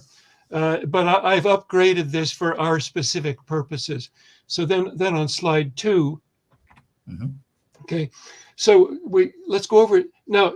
I'm going over this in the sense that there may be some people who are not familiar with the background to the image formation on the shroud and what the issues are. So we're providing some background here. So the Stirp's conclusions here was the image is not due to paint, dye, or stain, and that was because they concluded that there's no pigment, no binder, no brush strokes, no clumping of fibers or threads, no stiffening of the cloth, and no cracking of the image along fold lines. So therefore, it's not due to paint, dye, or stain. They also found Hugh, I just want to confirm. Hugh, you are seeing the slide on your end, right? It's on the screen. Yes. Okay. Yep. Okay. Okay. So they also found that there was no evidence of capillarity. A capillarity is soaking up of a liquid. And so based on that, then the image is not due to any liquid, whether acid or base or any other form of liquid. And that it's not due to a scorch from a hot object because there was no fluorescent from the image when they brought a black light up to it in a dark room. And it's not a photograph because there's 3-dimensional information in the image, which no normal photograph has, unless it's a photograph of the Shroud of Turin, which has 3D information in the image. Slide 3. Okay, so the options for image formation, it's not by an artist or forger because that's the general conclusion, because it's not by pigment, scorch, liquid, or photography, and all attempts to duplicate the images have failed, either macroscopically and or microscopically, large scale or small scale. And that it's not due to contact because the image on the cloth, we're not in contact with the body at every location. There's some locations where the cloth would not have been in contact with the body, like under the knee, on the backside of the knees, or beside the nose, for example. And that there's a smooth gradation of color where the cloth would not have been in contact with the body. For example, there's a smooth gradation of color from the tip of the nose down to the cheek, whereas the cloth would not have been in contact with the body at those locations. So the image is not due to contact. And it's not, I think it's not due to random motion of the molecules, because random path of molecules contradicts the good resolution of the images, and random motion of the molecules would form side images just as well as the front or back images. So that it's not due to random motion of the molecules. And it's actually unlikely by any natural process, because you stop and think about it, billions of people have lived and died, and yet none of their clothing, none of the sheets that they had over them in sleeping, none of the sheets that were put over their bodies after they died have images on them. If it was due to a natural process, well, I would expect to be able to go to my dresser and go to my closet and find some piece of my clothing with an image of my body on it. But that's not the case. We don't find that. This is so unique that this uniqueness indicates that this process is outside of our current understanding of the laws of physics. Next slide, slide 4. So the nature of the images, I can go through this pretty quickly because we've already been discussing this. They're full-side images of the front and back of a man crucified exactly as Jesus was crucified. Stirp concluded the images are not caused by pigment, scorch, liquid, or photography. The images have, not excellent resolution, but what I would call good resolution, usually quoted in the few millimeter range. There's no images of side of the body or the top of the head. The images are negative, that is, with light and dark areas reversed. You have to explain that. And the images contain 3D information of the vertical distance from the body to the cloth. Very interesting fact that has to be explained. Next slide. So that here we have a picture, a close-up, a 64 power magnification of the nose, where the image ought to be, where the image is actually the strongest. Yet you look at this, you don't see anyone's nose here, but what you do see, I'm assuming that you can see the movement of my cursor here, that you see a little bit of discoloration just on the top 2 or 3 layers of fibers in the cloth, whereas in other areas you do not see that discoloration. So the discoloration is just in the top 2 or 3 layers of fibers, and it's in a modeled pattern. Appears here, but not here, here, but not here. So it's a modeled pattern. So you have to explain both the why it's just the top 2 or 3 layers that are discolored, as well as a modeled pattern. Next slide. So the discoloration in the threads, it's only the top 2 or 3 layers of the fibers facing the body that are discolored. The inside of the threads and the fibers are not discolored. Possible cause. So what I would say here from my perspective, the fibers were discolored by an electrical discharge between the body and the top fibers facing the body. This is like lightning hitting only the top of the lightning rod. So if we have a thundercloud going over our head, and we're looking out on the terrain with the different lightning rods, the lightning comes down and hits just the tip of the lightning rod. And that's what we're talking about here with the shroud, with an electrical discharge between the body and the cloth. It's the miniature lightning, you might call it, just hits the top 2 or 3 fibers in the cloth. Next slide. So it explains that aspect of it. So what is required to form the images on the cloth? Now, I think this is good and insightful. You need a mechanism to discolor the fibers, of course. Secondly, you need energy to drive the discoloration mechanism, that is to discolor the fibers. It takes energy to do that. Number 3, you absolutely must have information to control the discoloration mechanism. That is to discolor only the right fibers with the right length of the discoloration. The information is absolutely necessary. And usually this issue is ignored in other hypotheses for image formation, yet it's crucial. These other image formation hypotheses should think through this and try and figure out how their hypothesis can transport information from the body, because that's where the information has to start, to the cloth and deposit it there, because these issues are crucial. Next slide.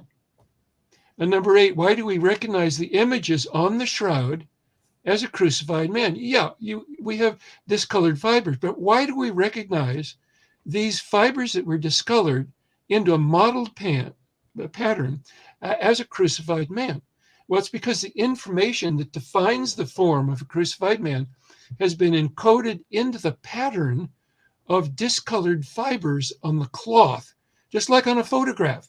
You have to discolor the pixels in the photograph with either the degree of blackness if you have black and white photography, or the correct color if you're using color photography. So the photons that then reflect off the images that are on the shroud carry this information to our eyes. So we can see anything in front of us because of the information being carried to our eyes by the photons that are being reflected off the objects in front of us. It's all about information. Next slide. Number 9, what can communicate information? Because we have to get the information from the body to the cloth. Well, photons of electromagnetic radiation can communicate information, because that's how we see when we look out in the scene in front of us. It's by photons carrying the information to our eyes.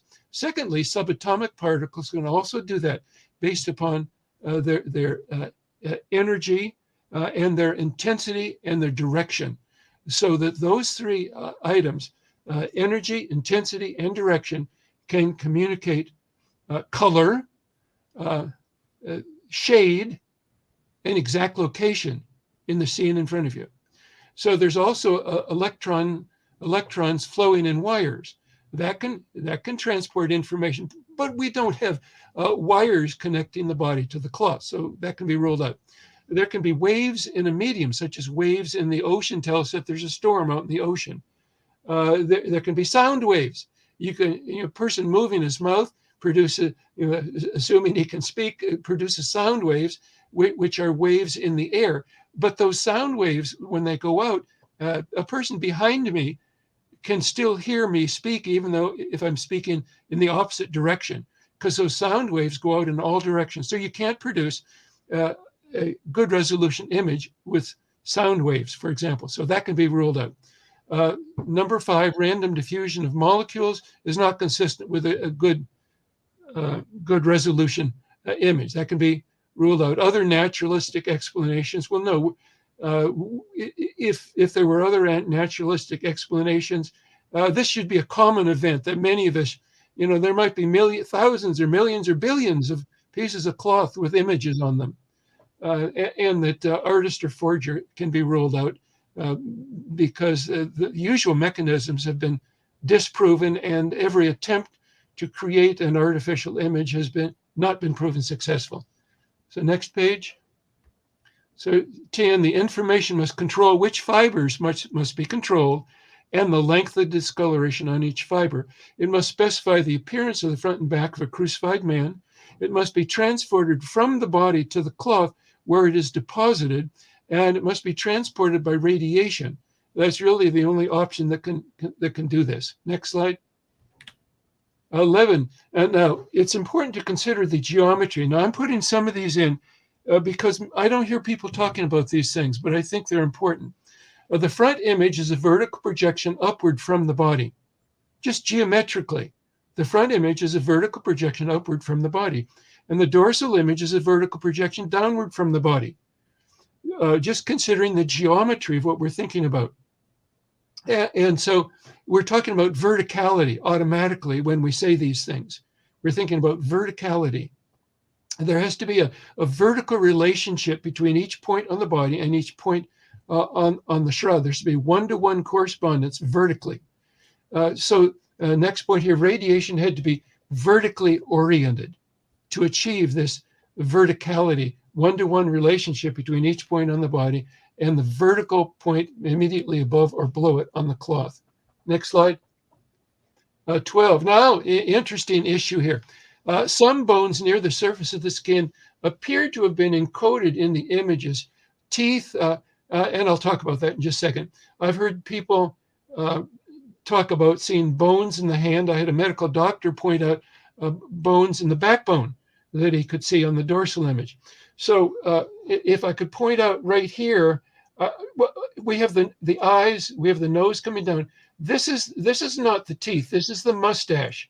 And we have bright points here because this is where the electrical discharges are taking place for the vertical whiskers coming up from his mustache.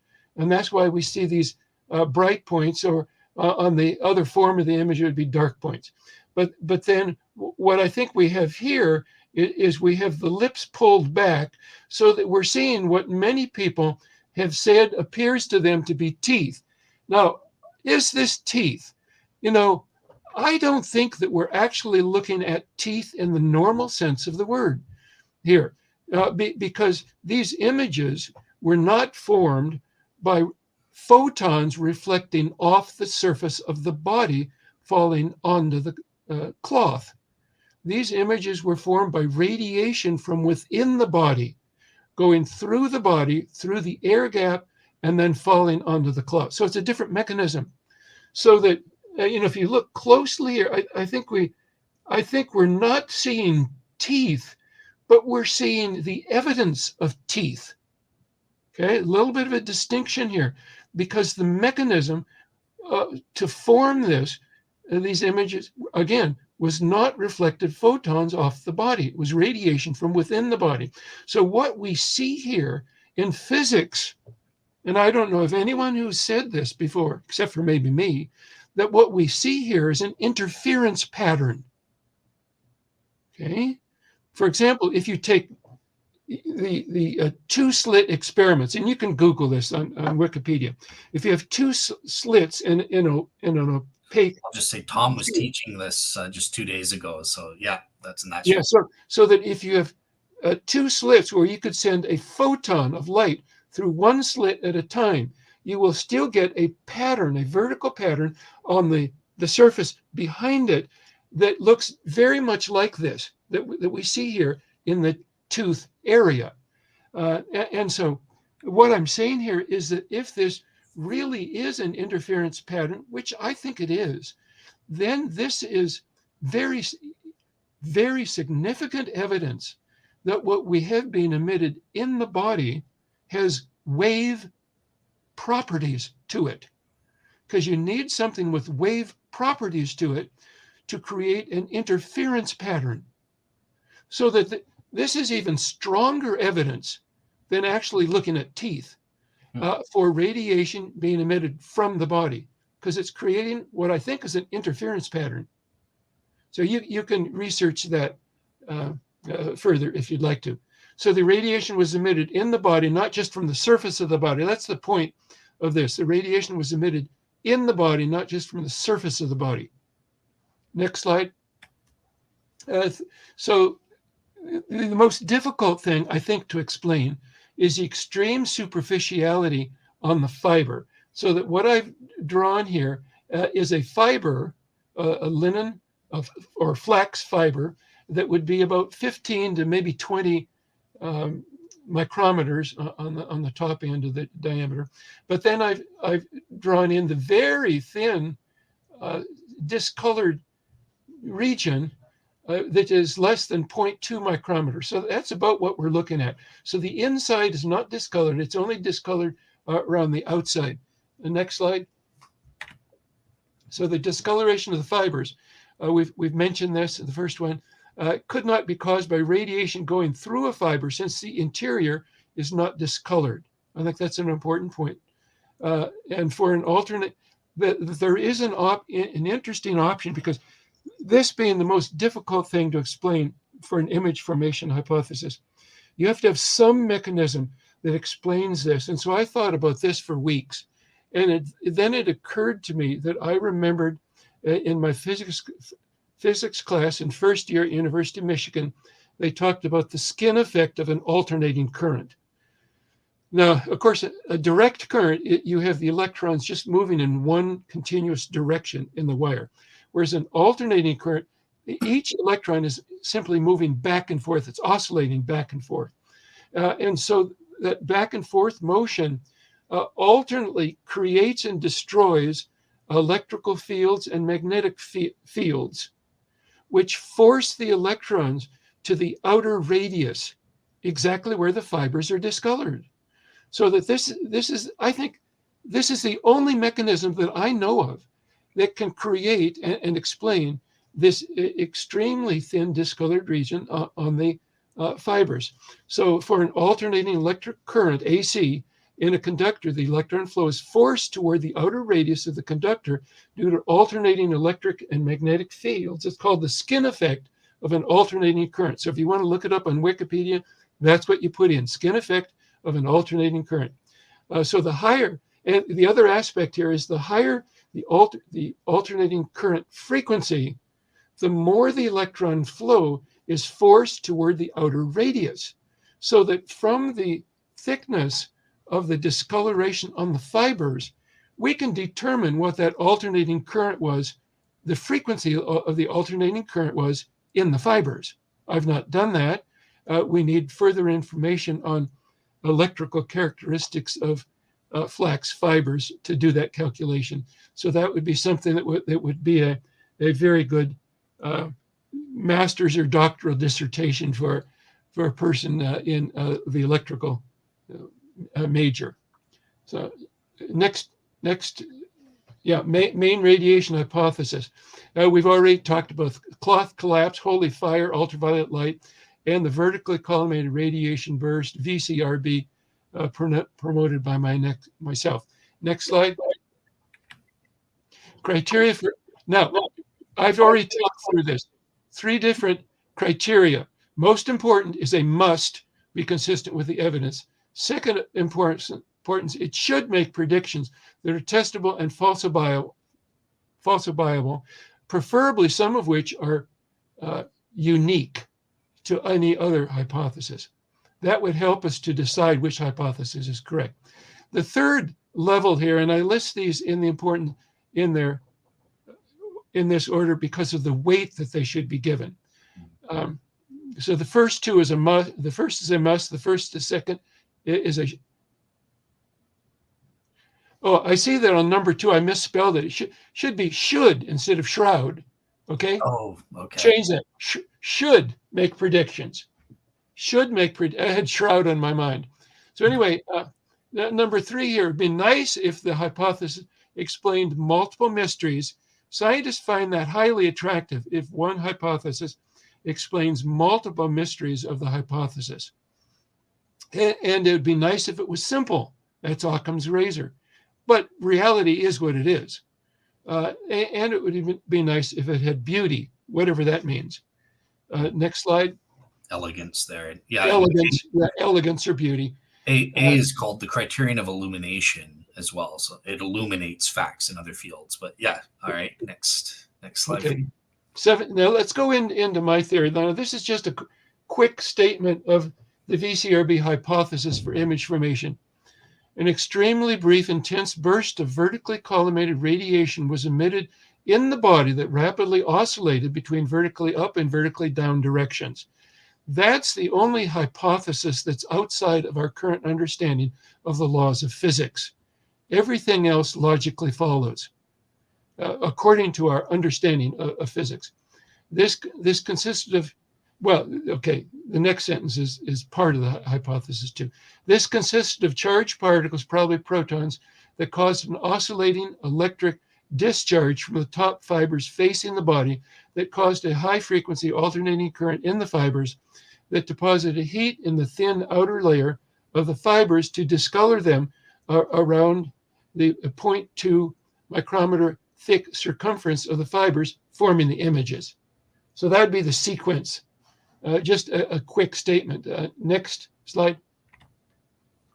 So I'm going to go through in more detail here. Now here's the sequence for the VCRB hypothesis. Now I'm not deriving this because my derivation covers about 10 pages in my paper 34 on the research page of my website, shroudresearch.net. So you can read the derivation of this, but this is just an explanation of the sequence of events that happen in this. So we're assuming a rapid vertical oscillation of nuclei in the body. Now, I'm assuming here that this applied to all the nuclei in the body, but that if you had something like that, which nuclei would split? Well, it'd be the deuterium nuclei. That would be heavy hydrogen or H2, essentially. That's what heavy hydrogen is called, is deuterium. It has 2 particles in it, both a proton and a neutron, whereas simple hydrogen has only a proton in the nucleus. But what I'm saying here is that this vertical oscillation was so energetic that 0.0004% of the deuterium nuclei split. The other word would be fission, split into 2. Okay, so in other words, 99.9996% of the deuterium nuclei did not split. So that splitting then caused protons and neutrons to be emitted vertically from the body. Now, due to conservation of momentum, you have to have each from a particular deuterium nuclei splitting, you have to have the proton and neutron go in opposite directions. So during this oscillation, if the protons are going up, then the neutrons are going vertically down. And if the protons are going vertically down, then the neutrons are going vertically up.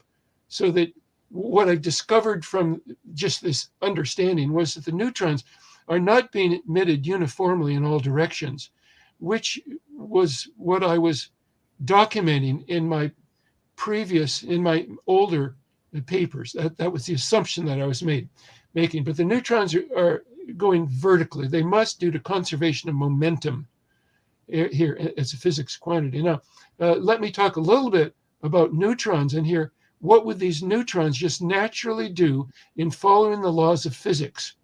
And I'll just read this. A small fraction of the neutrons would have been absorbed in the trace amount of nitrogen-14 in the fibers to produce new carbon-14 in the fibers by the nitrogen-14 plus neutron gives carbon-14 plus proton reaction. So nitrogen-14 absorbs a neutron, kicks out a proton, and it changes to carbon-14, which is what's being measured in carbon dating.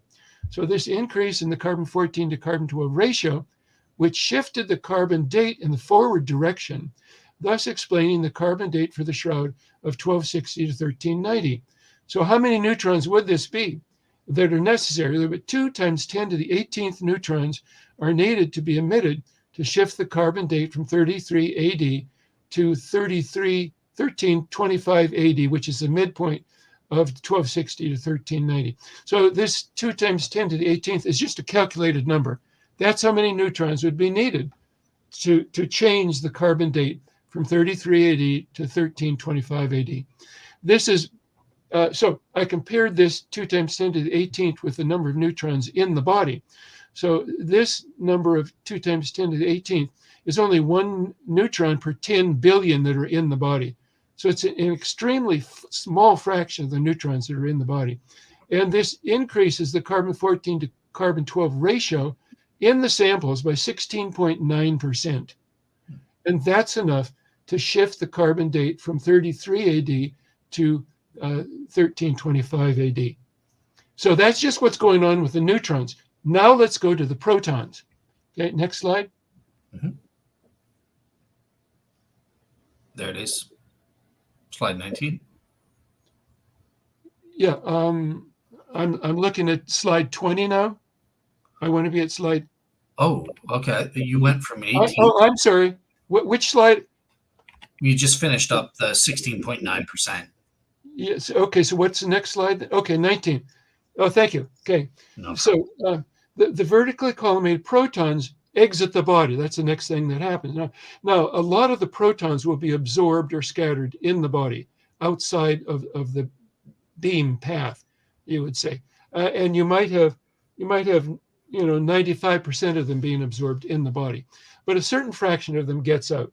And this explains why images have a good resolution because these are vertically collimated protons, and that's necessary to have a good resolution.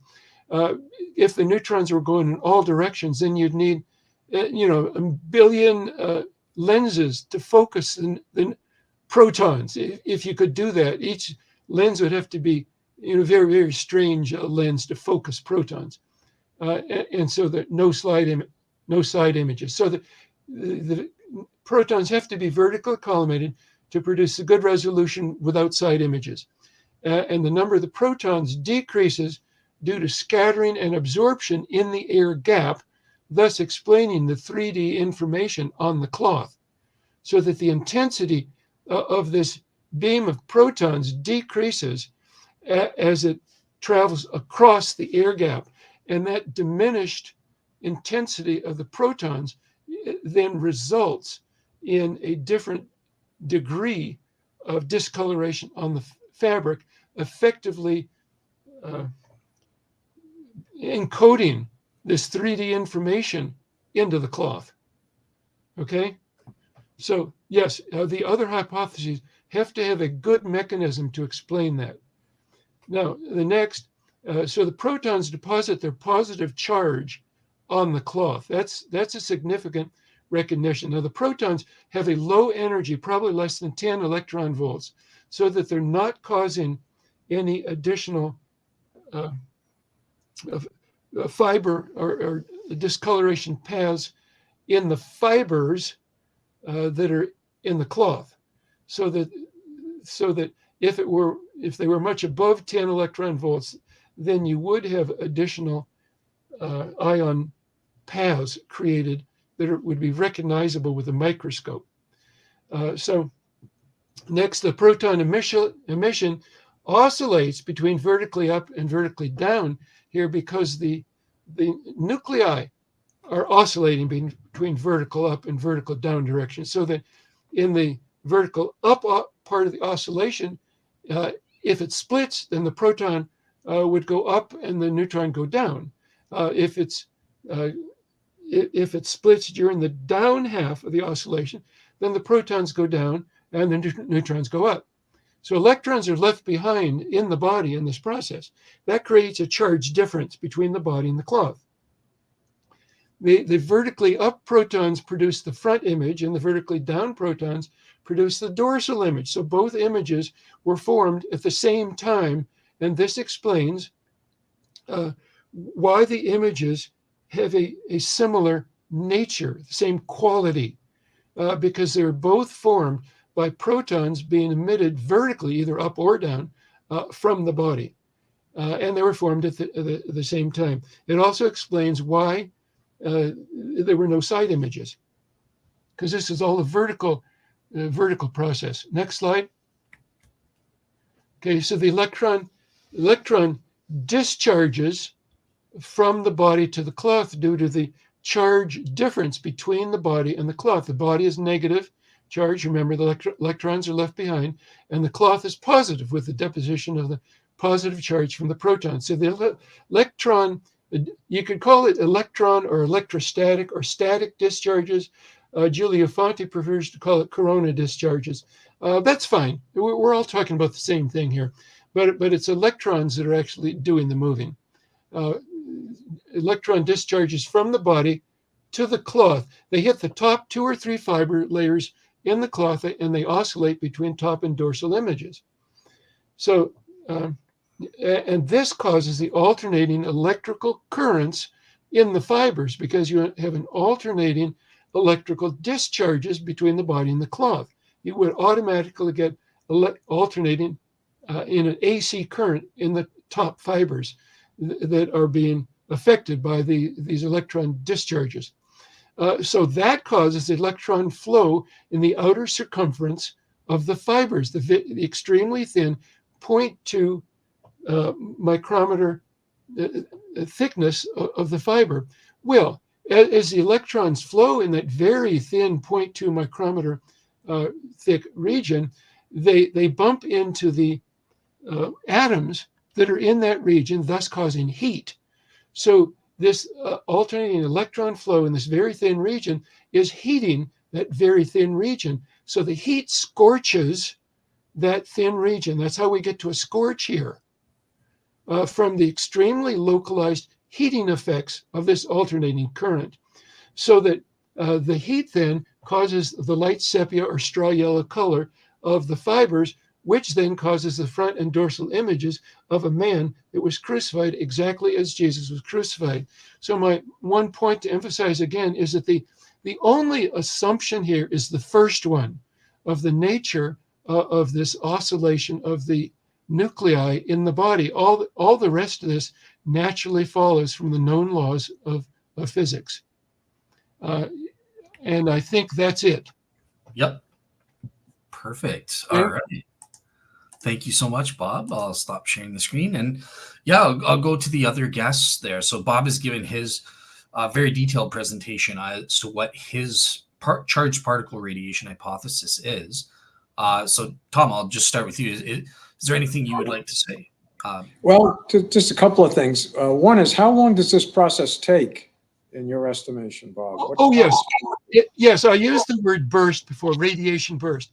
It's extremely short. Maybe we're talking about a nanosecond or something. I haven't calculated them, but it has to be extremely short because of the thinness of the discoloration on the fiber. It becomes a heat transfer question, and those calculations ought to be able to be run if we can get characteristics of the fibers that we need to do the heat transfer calculation. But it has to be extremely rapid.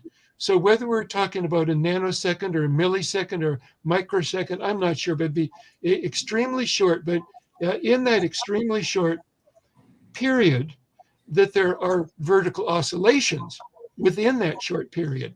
So maybe the short period is, let's say it's a millisecond, but maybe the up and down oscillations are microseconds. Okay, so it's short. Now, when you say you see wave-like behavior, interference, is that what is leading you to this hypothesis of alternating up and down protons and neutrons? No, the only effect that, the appearance of teeth or interference pattern on the image of the face, the only effect that has is to indicate that the radiation was coming from within the body and not just the surface of the body. That's the only way in which I use that.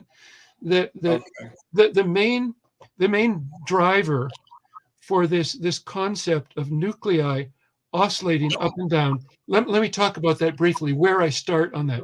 Where I started in the reasoning on that is on the extremely thin discolored region of less than 0.2 micrometers on the fiber. To produce that, it has to be, as far as I know, the only option I know of is a skin effect of an alternating current. So that means that there was an alternating current in the fibers. Well, how do you get an alternating current in the fibers? See, at each step I say, well, how do you produce that? Well, how do you produce that? Well, how do you produce that? So I'm just reasoning back. So how do you produce an alternating current in the fibers? Well, that has to be due to alternating electrical discharges from the top fibers between the body and those top fibers. Well, okay, how do you produce that? How do you produce the alternating electrical discharges? Well, that's because the protons that are being absorbed have to be arriving in an oscillatory fashion. Okay, so that the arrival of the protons has to be oscillating between the top and the bottom claws. Well, how do you produce that? Well, that would be an oscillating protons oscillating between vertically up and vertically down would be caused by nuclei in the body oscillating between vertically up and vertically down. So that's maybe a 6-step process, but that's how I get there, just trying to follow the evidence where it leads at each step. All right. Now, in Giulio's work with the corona discharge, I haven't looked specifically at his papers, but does he wind up getting a very thin layer of discoloration? I know he's taken photographs from his experiments where he's created a corona discharge. And that to see whether he's getting it, because I don't think he's assuming any oscillating aspect to what he's doing. Yes, well, this very thin discolored region on the fibers is the most difficult thing to explain in a hypothesis. And so his hypothesis does have to explain it. If it doesn't explain it, then it can't be true. And we just have to realize this. If my hypothesis doesn't explain evidence that we know to be true, my hypothesis can't be true. I guess what I'm asking is, has Giulio shown any experimental evidence of the very thin discoloration, the 0.2 micron discoloration from some of his experimental work? Are you aware of that? Or I don't know that he's proven that experimentally. Okay. And then the last question I had was, your neutrons are going up and down vertically, but your neutron simulation, you assume that they were going out in all directions from the body, I believe, when you did your simulation 2014. So do these new results conflict with what you were doing in 2014 or the new hypothesis? Yes, good question. Yeah, let me expand on it a little bit. I did about 400 different cases with my MCNP code, and there were a lot of uncertainties, and that's why I needed to run so many cases so that I could bracket all the possibilities. So I said, well, are there neutrons going vertically up, vertically down, or in all directions? I said, well, I don't know. I'll have to run cases with MCNP to cover all of the options. So that's what I did. I ran cases where the neutrons were going vertically up. I ran cases where the neutrons were going vertically down. I ran cases where the neutrons were going emitted in all directions. It made some difference, maybe 20% difference in the number of neutrons that had to be emitted. But the difference was not large. So that when I now realize the neutrons were alternating between vertically up and vertically down, that's how I run it. It'll greatly simplify my calculations because now there's only one option. So yeah, it'll make some difference. But when I reported the results, I had to choose one of these 400 cases to report. So I chose the one where the neutrons were emitted homogeneously. Okay. That's all. But I did calculate the vertically neutrons as well. Okay.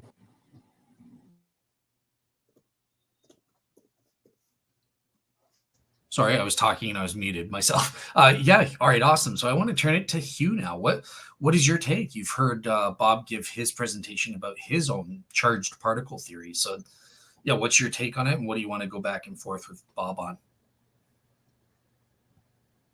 No, I enjoyed it a lot.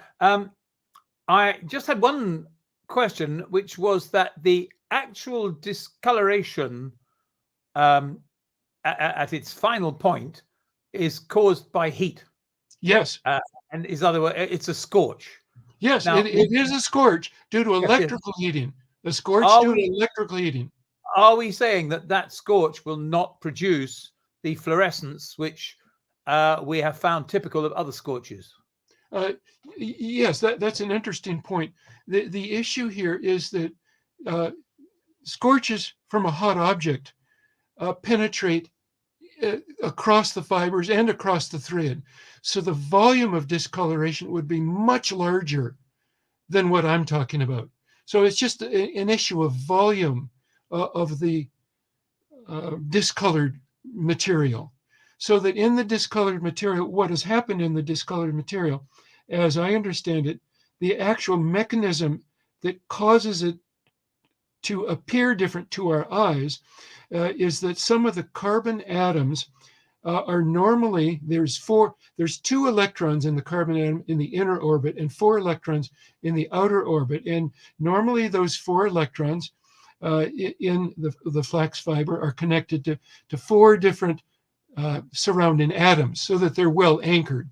But what this heating effect does is that it takes one of those single electron bonds and it moves it over and creates one double electron bond and 2 single electron bonds. So now that carbon atom is only connected to 3 atoms. So it's not as well anchored in the molecule. So it vibrates differently.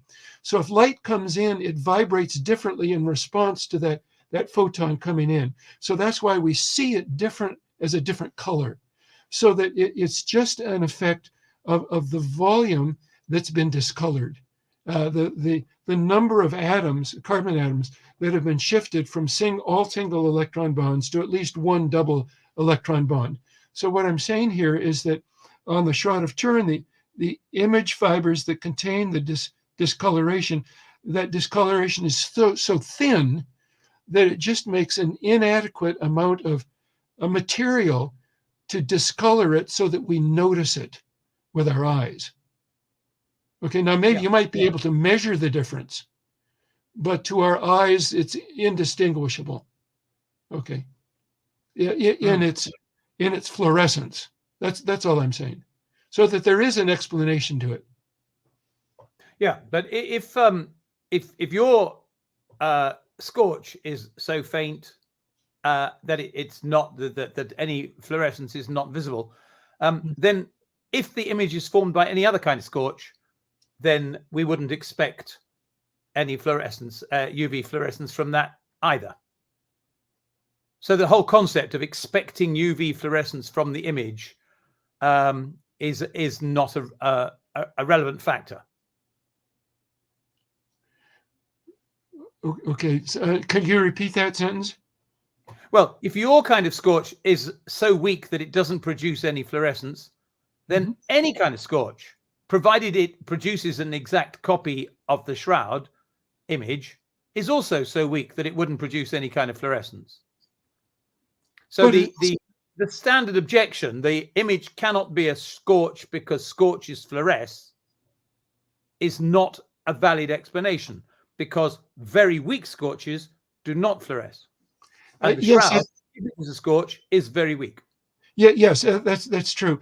So whenever I talk about this, I always refer to a scorch from a hot object, because that then would scorch all the way through the fibers and the threads.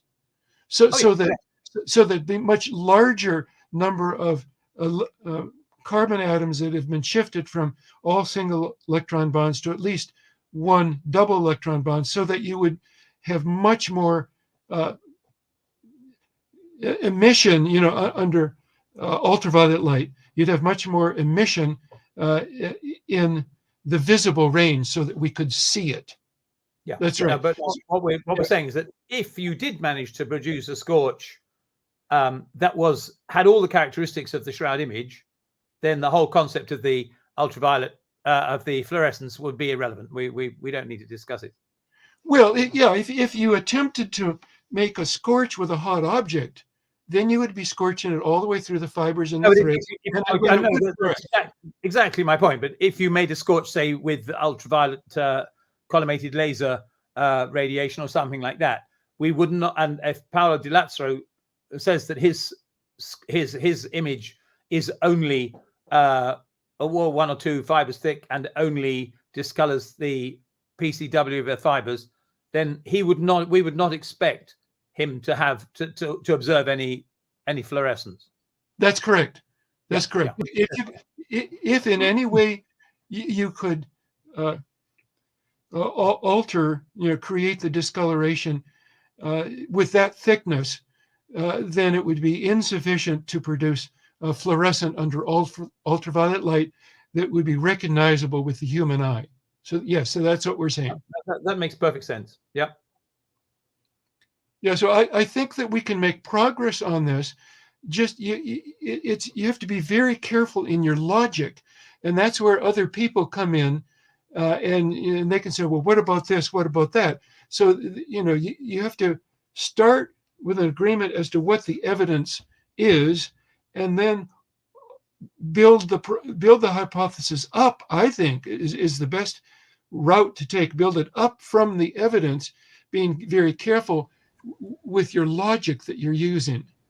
And so in both selecting the evidence that has to be explained and in assuring that the logic is correct, I think it's very valuable to be interacting with multiple individuals. No, yeah. Hugh, go ahead. Sorry, no. Oh, sorry. No, if you guys weren't finished, but if I was just going to ask you, Hugh, obviously you don't believe in Bob Rucker's radiation hypothesis here. I was just wondering, do you think there are any facts about the Shroud's images that Bob's theory can't explain that you want to discuss with him, or does it get a check mark for every feature? Well, no, I think he'd probably agree with me. I don't know how easily, for example, the proton radiation could blast the blood not only onto the shroud but right through it and out the other side, because of course we have the blood stains which go all the way through and out the other side. So if the proteins can push the blood into the shroud, they're presumably, unless they carry on pushing it all the way through its crevices and things like that and out the other side, then we've got the extra blood on the outside there. How do you think about that? Yeah, well, that's a good point. Oh, you don't have to discuss it now, but as long as it takes a good point, and perhaps you'll be able to come up with a modification that would allow that. Yeah, so that we're kind of getting into an area here where there's just a lot of unknowns.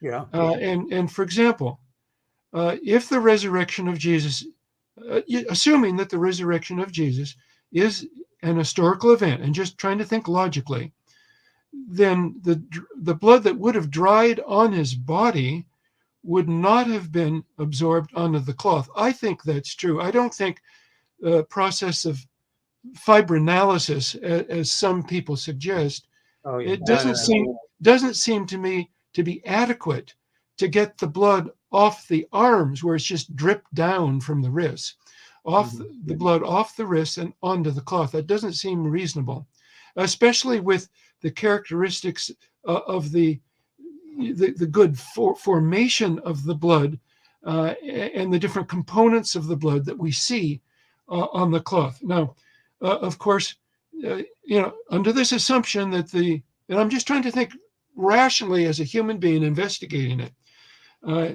under the assumption that Jesus' resurrection is a true historical event, then two things would have happened.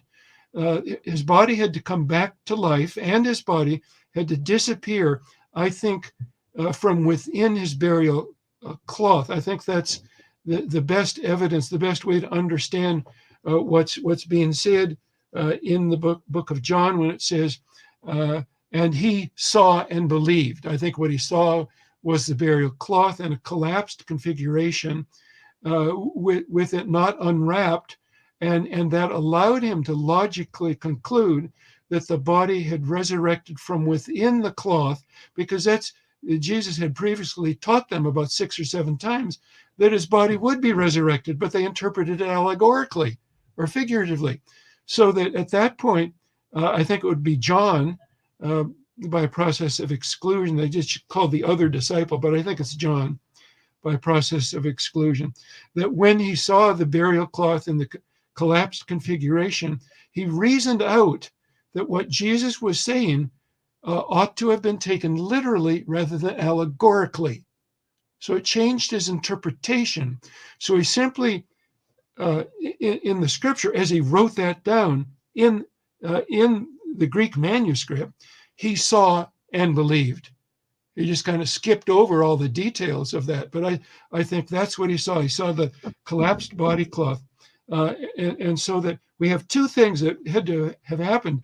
His body came back to life, and his body disappeared from within the burial cloth. Now, when his body came back to life, what happened to the blood? That was part of his body.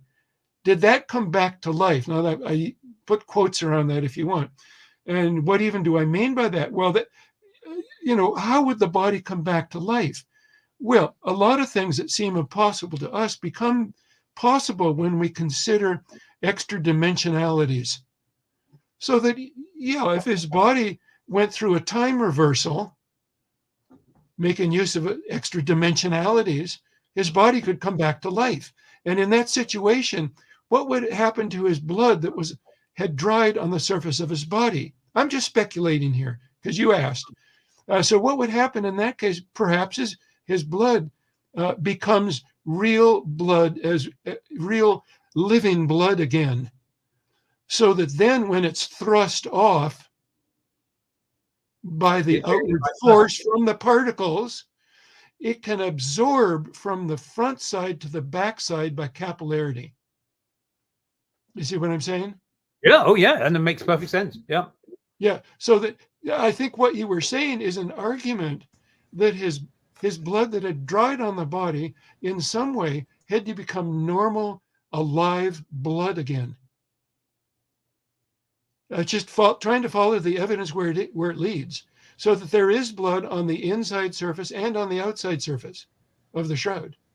Yeah, we certainly think that. Yeah. Yes. So we see that. So that's evidence that you have to follow to recognize, what it is we're talking about and what the explanation is. And so that's why, I have recognized this as a possibility for maybe a year or two, but I've not really discussed it, because I just wanted to try and say on the scientific side of it, how far can you follow the science of it? I think that's what we're in the business of. So, so I take my science when you ask the question, I take my science hat off and I put my Bible believer's hat on. And then I try and continue the reasoning. Okay. But I recognize the difference. Yeah. All right. All right, cool. So, and I just before I go to the quick, Tom, anything that you wanted to say about that blood issue, or? No, I'm fine. Interesting to listen to these two guys. Awesome. Okay, so I have an audience question that I think is a good, interesting. I want everybody's take here. So this first question comes from Christ Brings a Sword, and he's asking, look, man has the power to deny the truth and live with his own consequences. Now, the question I want to glean from this comment of his is, look, Bob mentioned a bunch of criteria or factors by which we look for the best explanation, and he's submitting that he thinks his radiation hypothesis is the best explanation.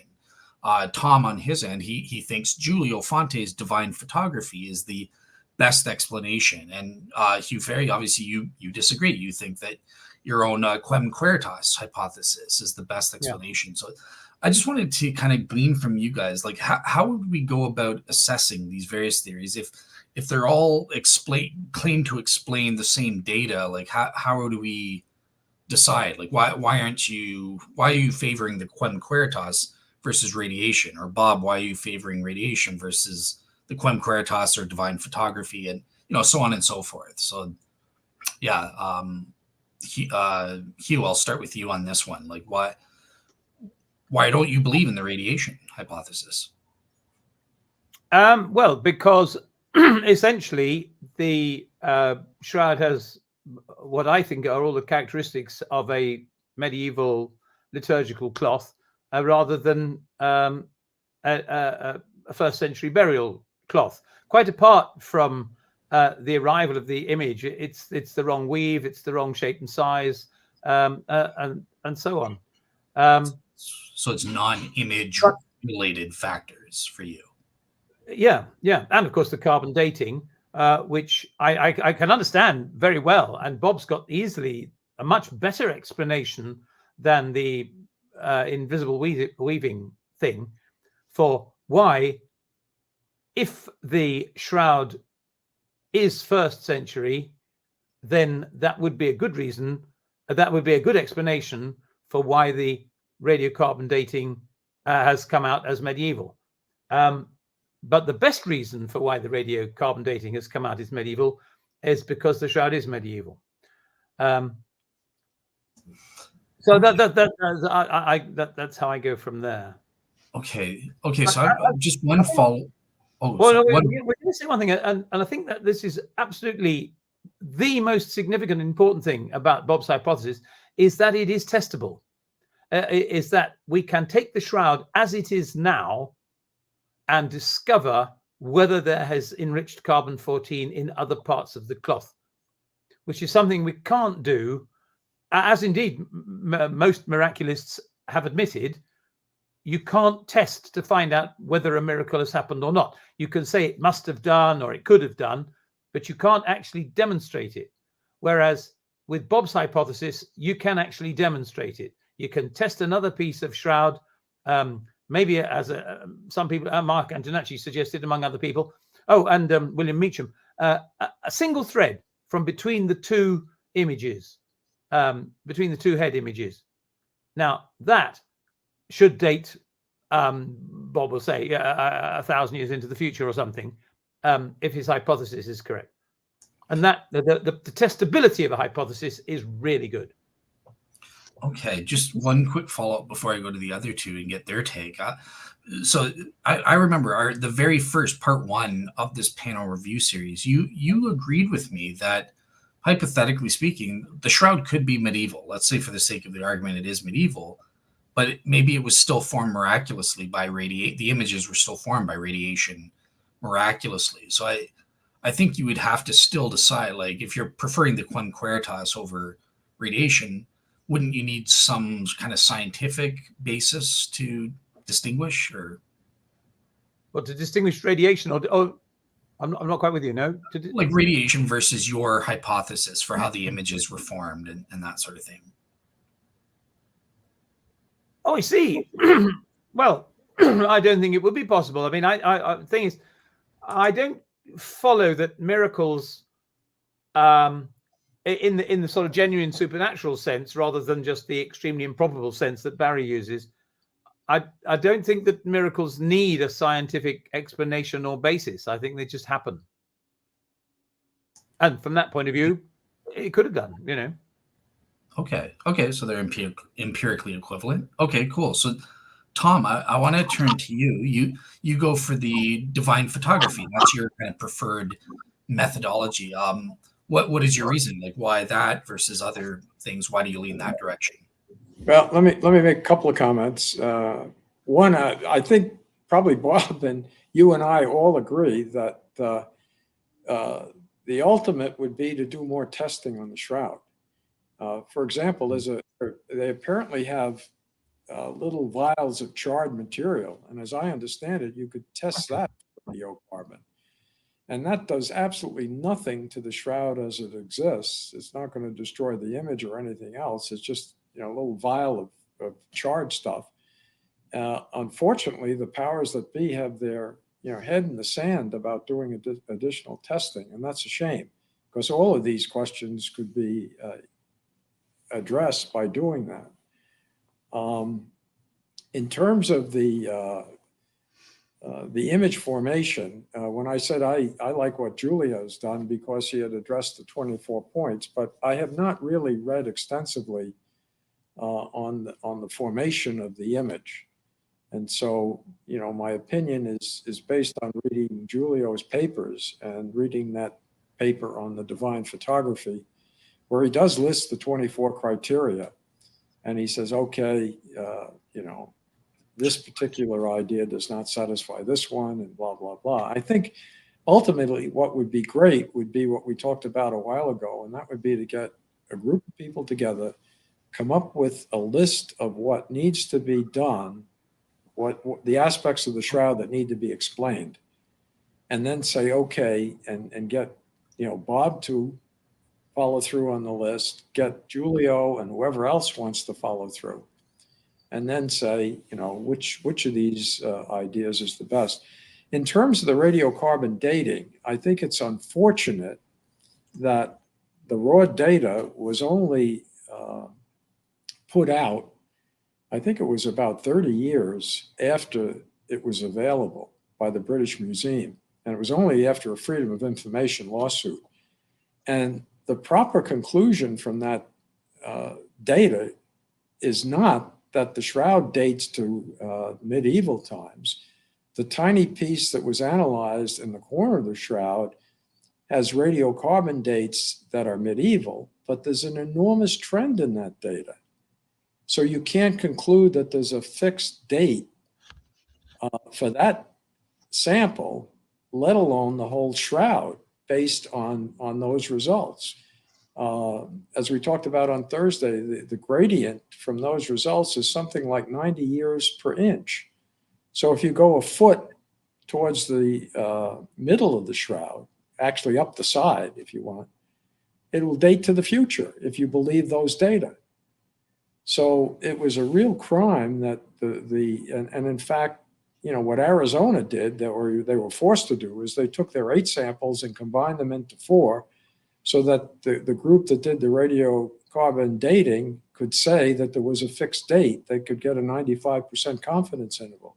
Had they put in the 8 samples that they radiocarbon dated, along with the 3 and the 4 from the other 2 labs, there would not be a 95% confidence interval. And people have gone over that raw data and said, you know, that's what the statistics would say. And there is this tremendous trend in the data that they should have come out and said, we can't give a specific date. There's a trend in the data. That was the proper statistical conclusion. Unfortunately, that didn't get out until a few years ago, and not at the time that the dating results were published. So I think that was a crime that was committed at that point. It was a shame. I don't know if you disagrees with that. Well, I mean, I Oops. disagree with nearly all of that. The 8 Arizona dates were 4 pairs of 2 dates. They were released. I've got a paper here by Remy van Helst, which was released in 1997, in which he analysed all 8 dates. He simply had to write to the British Museum, and they told him what the results were. That's how he got the 8 dates and all the errors associated with them. You're quite perfectly correct that now we know that there was a trend going across the three samples. But the only reason we know that is because we know the order in which the samples came along the line of the original snippet that was cut off the shroud. Now, that's only emerged relatively recently. It's taken a great deal of effort to try and analyze exactly the fact that the Arizona and the Oxford samples were at opposite ends of this strip. Before that, the fact that one of the dates was anomalous, it wasn't obvious, or maybe two, the fact that there were 3 different dates, it wasn't obvious whether the shortest, the youngest date might have been actually in the middle. It might have been between the 2 other dates. So there were 6 possible ways of arranging these 3 dates, and it wasn't clear that there was a chronological gradient. So they had to come up with a different reason for why the dates were different, and they decided that it was probably because of an incorrect assessment of the errors. Now, all that is very perfectly clear to both anybody who reads the Nature paper or anybody who reads both the Riani and Atkinson examination of the statistics and even the Tristan Casabianca paper after he went to the British Museum and photographed 1,000 pages or so, which is what I've just done, of all the results. He says what we've discovered is that there is a chronological gradient, which, as you say, is quite severe along the 3 samples, but that doesn't necessarily mean that you can extrapolate it. It may be simply because there was a bit of contamination of one kind or another in that particular area, which didn't extend anywhere else on the shroud. Or you might be right. Perhaps you can extrapolate it. And this is where Bob's hypothesis can actually be tested. If Bob and I were to take a small thread from 6 inches further along, and we both had them carbon dated, and if they both come to a very modern time, say, I don't know, the 19th century, then we would agree that Bob's hypothesis is perfectly correct. If, however, they both come to a medieval date, then we could suggest that Bob's hypothesis either is not correct or needs substantial revision. Yeah, I agree. I agree with that. I think more testing is necessary, but 2 points. I believe that Tristan Casabianca's paper pointed out the flaw in the fact that the Arizona had combined their 8 samples into 4, and that was not statistically valid. No, it was statistically valid. He misunderstood the calculations. I've written this up in some detail. The other is why did the British Museum release the raw data? Why did it take a Freedom of Information lawsuit to get it? It didn't. It came out. Anybody could have gone. No, anybody could have gone and seen it whenever they wanted, but nobody tried. I don't know. Neither. Okay. Well, no one's provided any evidence for me. And I asked the British Museum when I went there, I said, can anybody see this stuff? And they said, yes. And I said, how long has it been available? And they said, well, since we put it here. Oh. I don't think that's what Tristan said in his paper. No, he didn't. But we don't discover what his original, he didn't write to them saying, can I come and see it? All right. And if he had done, they'd have said yes. Okay, cool. So I'm going to move to Bob on this audience question. Bob, so you've kind of laid this out a little bit in your case in terms of the criteria, but I want to know, like, why do you favor your own hypothesis versus other hypotheses? Are there other radiation hypotheses out there that may be equally probable to your own, or is yours the best explanation? Yes, I think what everyone is doing here is that they are most familiar with their own hypothesis, right? Well, people are most familiar with their own hypothesis. So that's what they promote. And, it takes more work, more effort to become equally familiar with someone else's hypothesis. So I think that's basically what's going on. What I see here regarding my hypothesis, as I go through my hypothesis and I look at the criteria for evaluating hypotheses that I've talked about, must be consistent with the evidence, should make predictions, and it'd be nice if they explain multiple mysteries with simple head beauty, etc. So when I go through and make a judgment of the quality of my hypothesis, yes, my hypothesis is consistent with 27 different evidences from the Shroud because that's what I derived it from. So it has to be consistent with what I derived it from. And I do make predictions, and they're testable, they're falsifiable, and some of them are unique predictions. The unique prediction would be I predict the carbon date that would be obtained for anywhere on the Shroud. I predict that about 70% of the material that's in I think it's 42 different sample jars sitting in the vault in Turin, Italy, about 70% of that material should date to the future from today. I predict that at the elbows, if all you need is one sample from the elbow, for example, if that location is next to the right wall, then it would date to about 5,500 AD. If it was on the other side, it would date to about, I think it's 4,500 AD. So, but all you need is one sample. You don't have to take 16 samples across the Shroud to get a good idea. You just need one to test mine.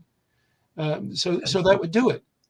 Cool. All right, cool. So this one, we do have, Bob, I'll stick with you because this is actually directed specifically to you. And I know that you kind of answered this in the show, but Mr. Jetty's asking, Bob, how deep within the body would the information have had to have come from? Is it just a few millimeters, less than half an inch, or more? So, yeah.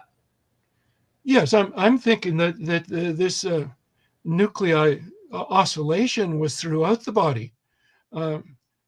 For example, from the biblical perspective, if you say that the body disappeared, well, that means the atoms disappeared. Well, what went on to make the atoms disappear? So coming from the scientific investigation of the Shroud, I would say, well, what went on was a vertical oscillation of the nuclei, went on to cause the body to make a transition to an alternate dimensionality. That's how I would explain it. Gotcha.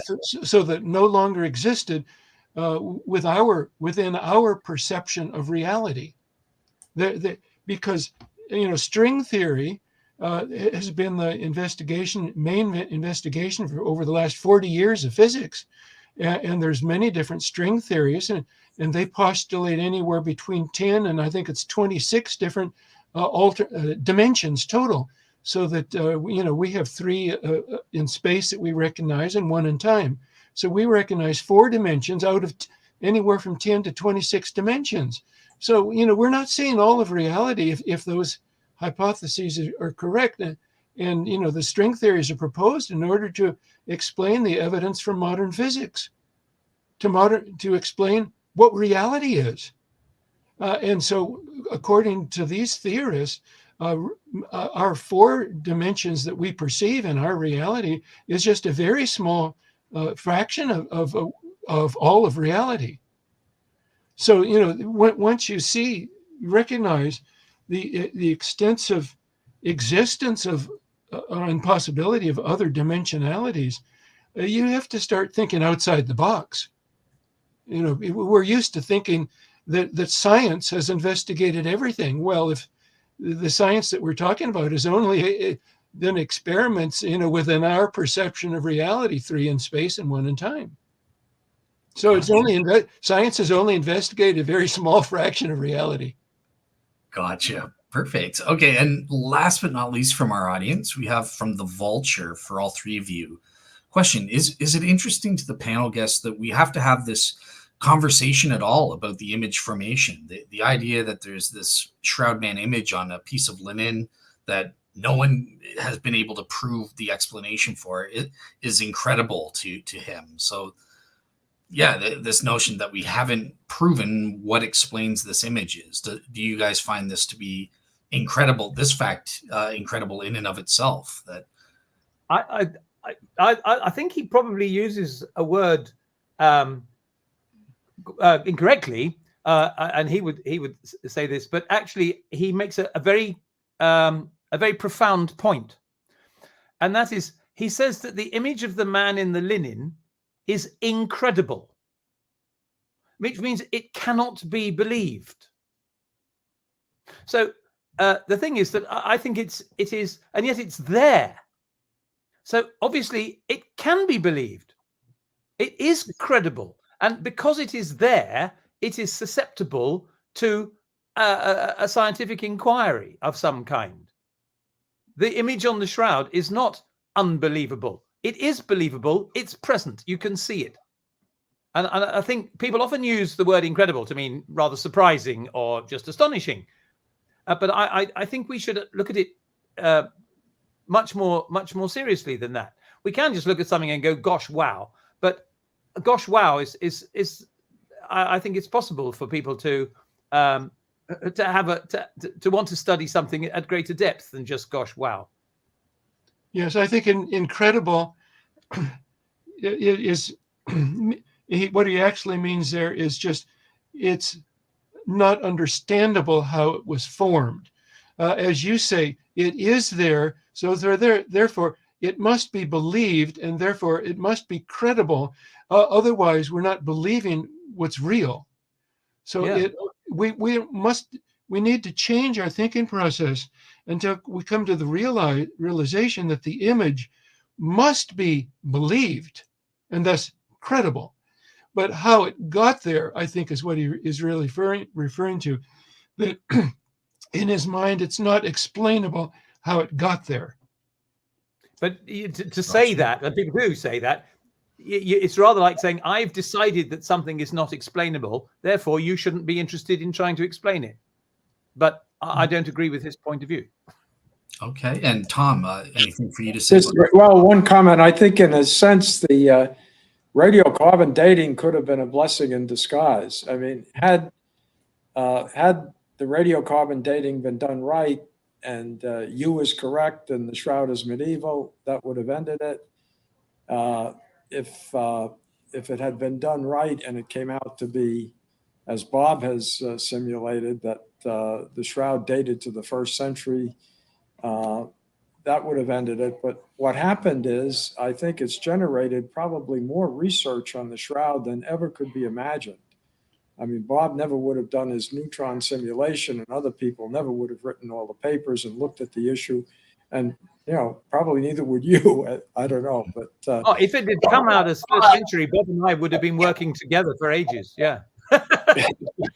So I think it's a blessing in a disguise in a way. And,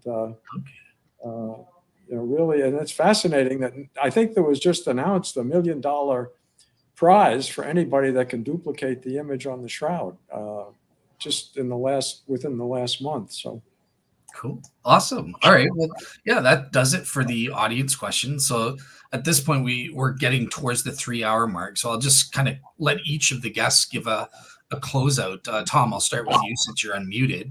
Do you have any closing words or anything related to what we've been saying that is important? No, I hadn't realized I was going to be on this panel until I got your email. So I found it very interesting to listen to the discussion, and hope that we can continue and put together a set of facts about the shroud that we agree to, that have to be explained by any theory as to how the image was formed and why it was dated to the way it was in 1989. So awesome. Yeah, I did spring that on you, so thank you so much for coming on last minute there and stuff. And I promise I'll have you on again on a carbon-14 specific show, panel in the future. All right, cool. So Hugh, let's go over to you next. And yeah, closing words. Is there anything about the radiation hypotheses that we didn't cover that you think is important to mention? Or no, I'm just delighted to hear Bob explaining his whatever it is, the four letter VCB. VCRB. That's the one. Because Come on, the connection between the subatomic particles, the electrical discharge, and the scorching, I thought all that was absolutely fascinating. I really enjoyed understanding that a great deal more than I had previously. Awesome. And last but not least, Bob, any closing thoughts you want to leave the audience with, or anything that we missed that you think is important for them to know about? Well, the only thing would be that I would invite people to actually get into my papers and see exactly how I derived it. That would be paper 34 on the research page of my website, shroudresearch.net. And then I think that's on the order of 23 pages or something. And then that's paper 34. And then page 35 is also should be of interest because I kind of expand the concepts there. So papers 34 and 35 would be the ones that I invite you to read. My paper 33 would be the one to read on carbon dating, so that all of my papers show the historical development of these concepts. And so that, over the 10 years of my research, then I finally culminated in papers 33, 34, and 35 that I encourage people to read. My paper 37 is on the criteria for judging hypotheses. So all those are related. Awesome. All right, cool. Well, I just want to say thank you so much to all the guests for coming on and sharing their knowledge. This is an important topic, especially covering, the image formation question and looking at the various radiation hypotheses that have been proposed and, going over how do we assess them and stuff. So I just want to say thank you. This has been a great show. So thanks to everyone. Thanks to the guests giving great questions in the chat. But other than that, have a great week, everyone. Take care. Thank you. Thank you. Awesome.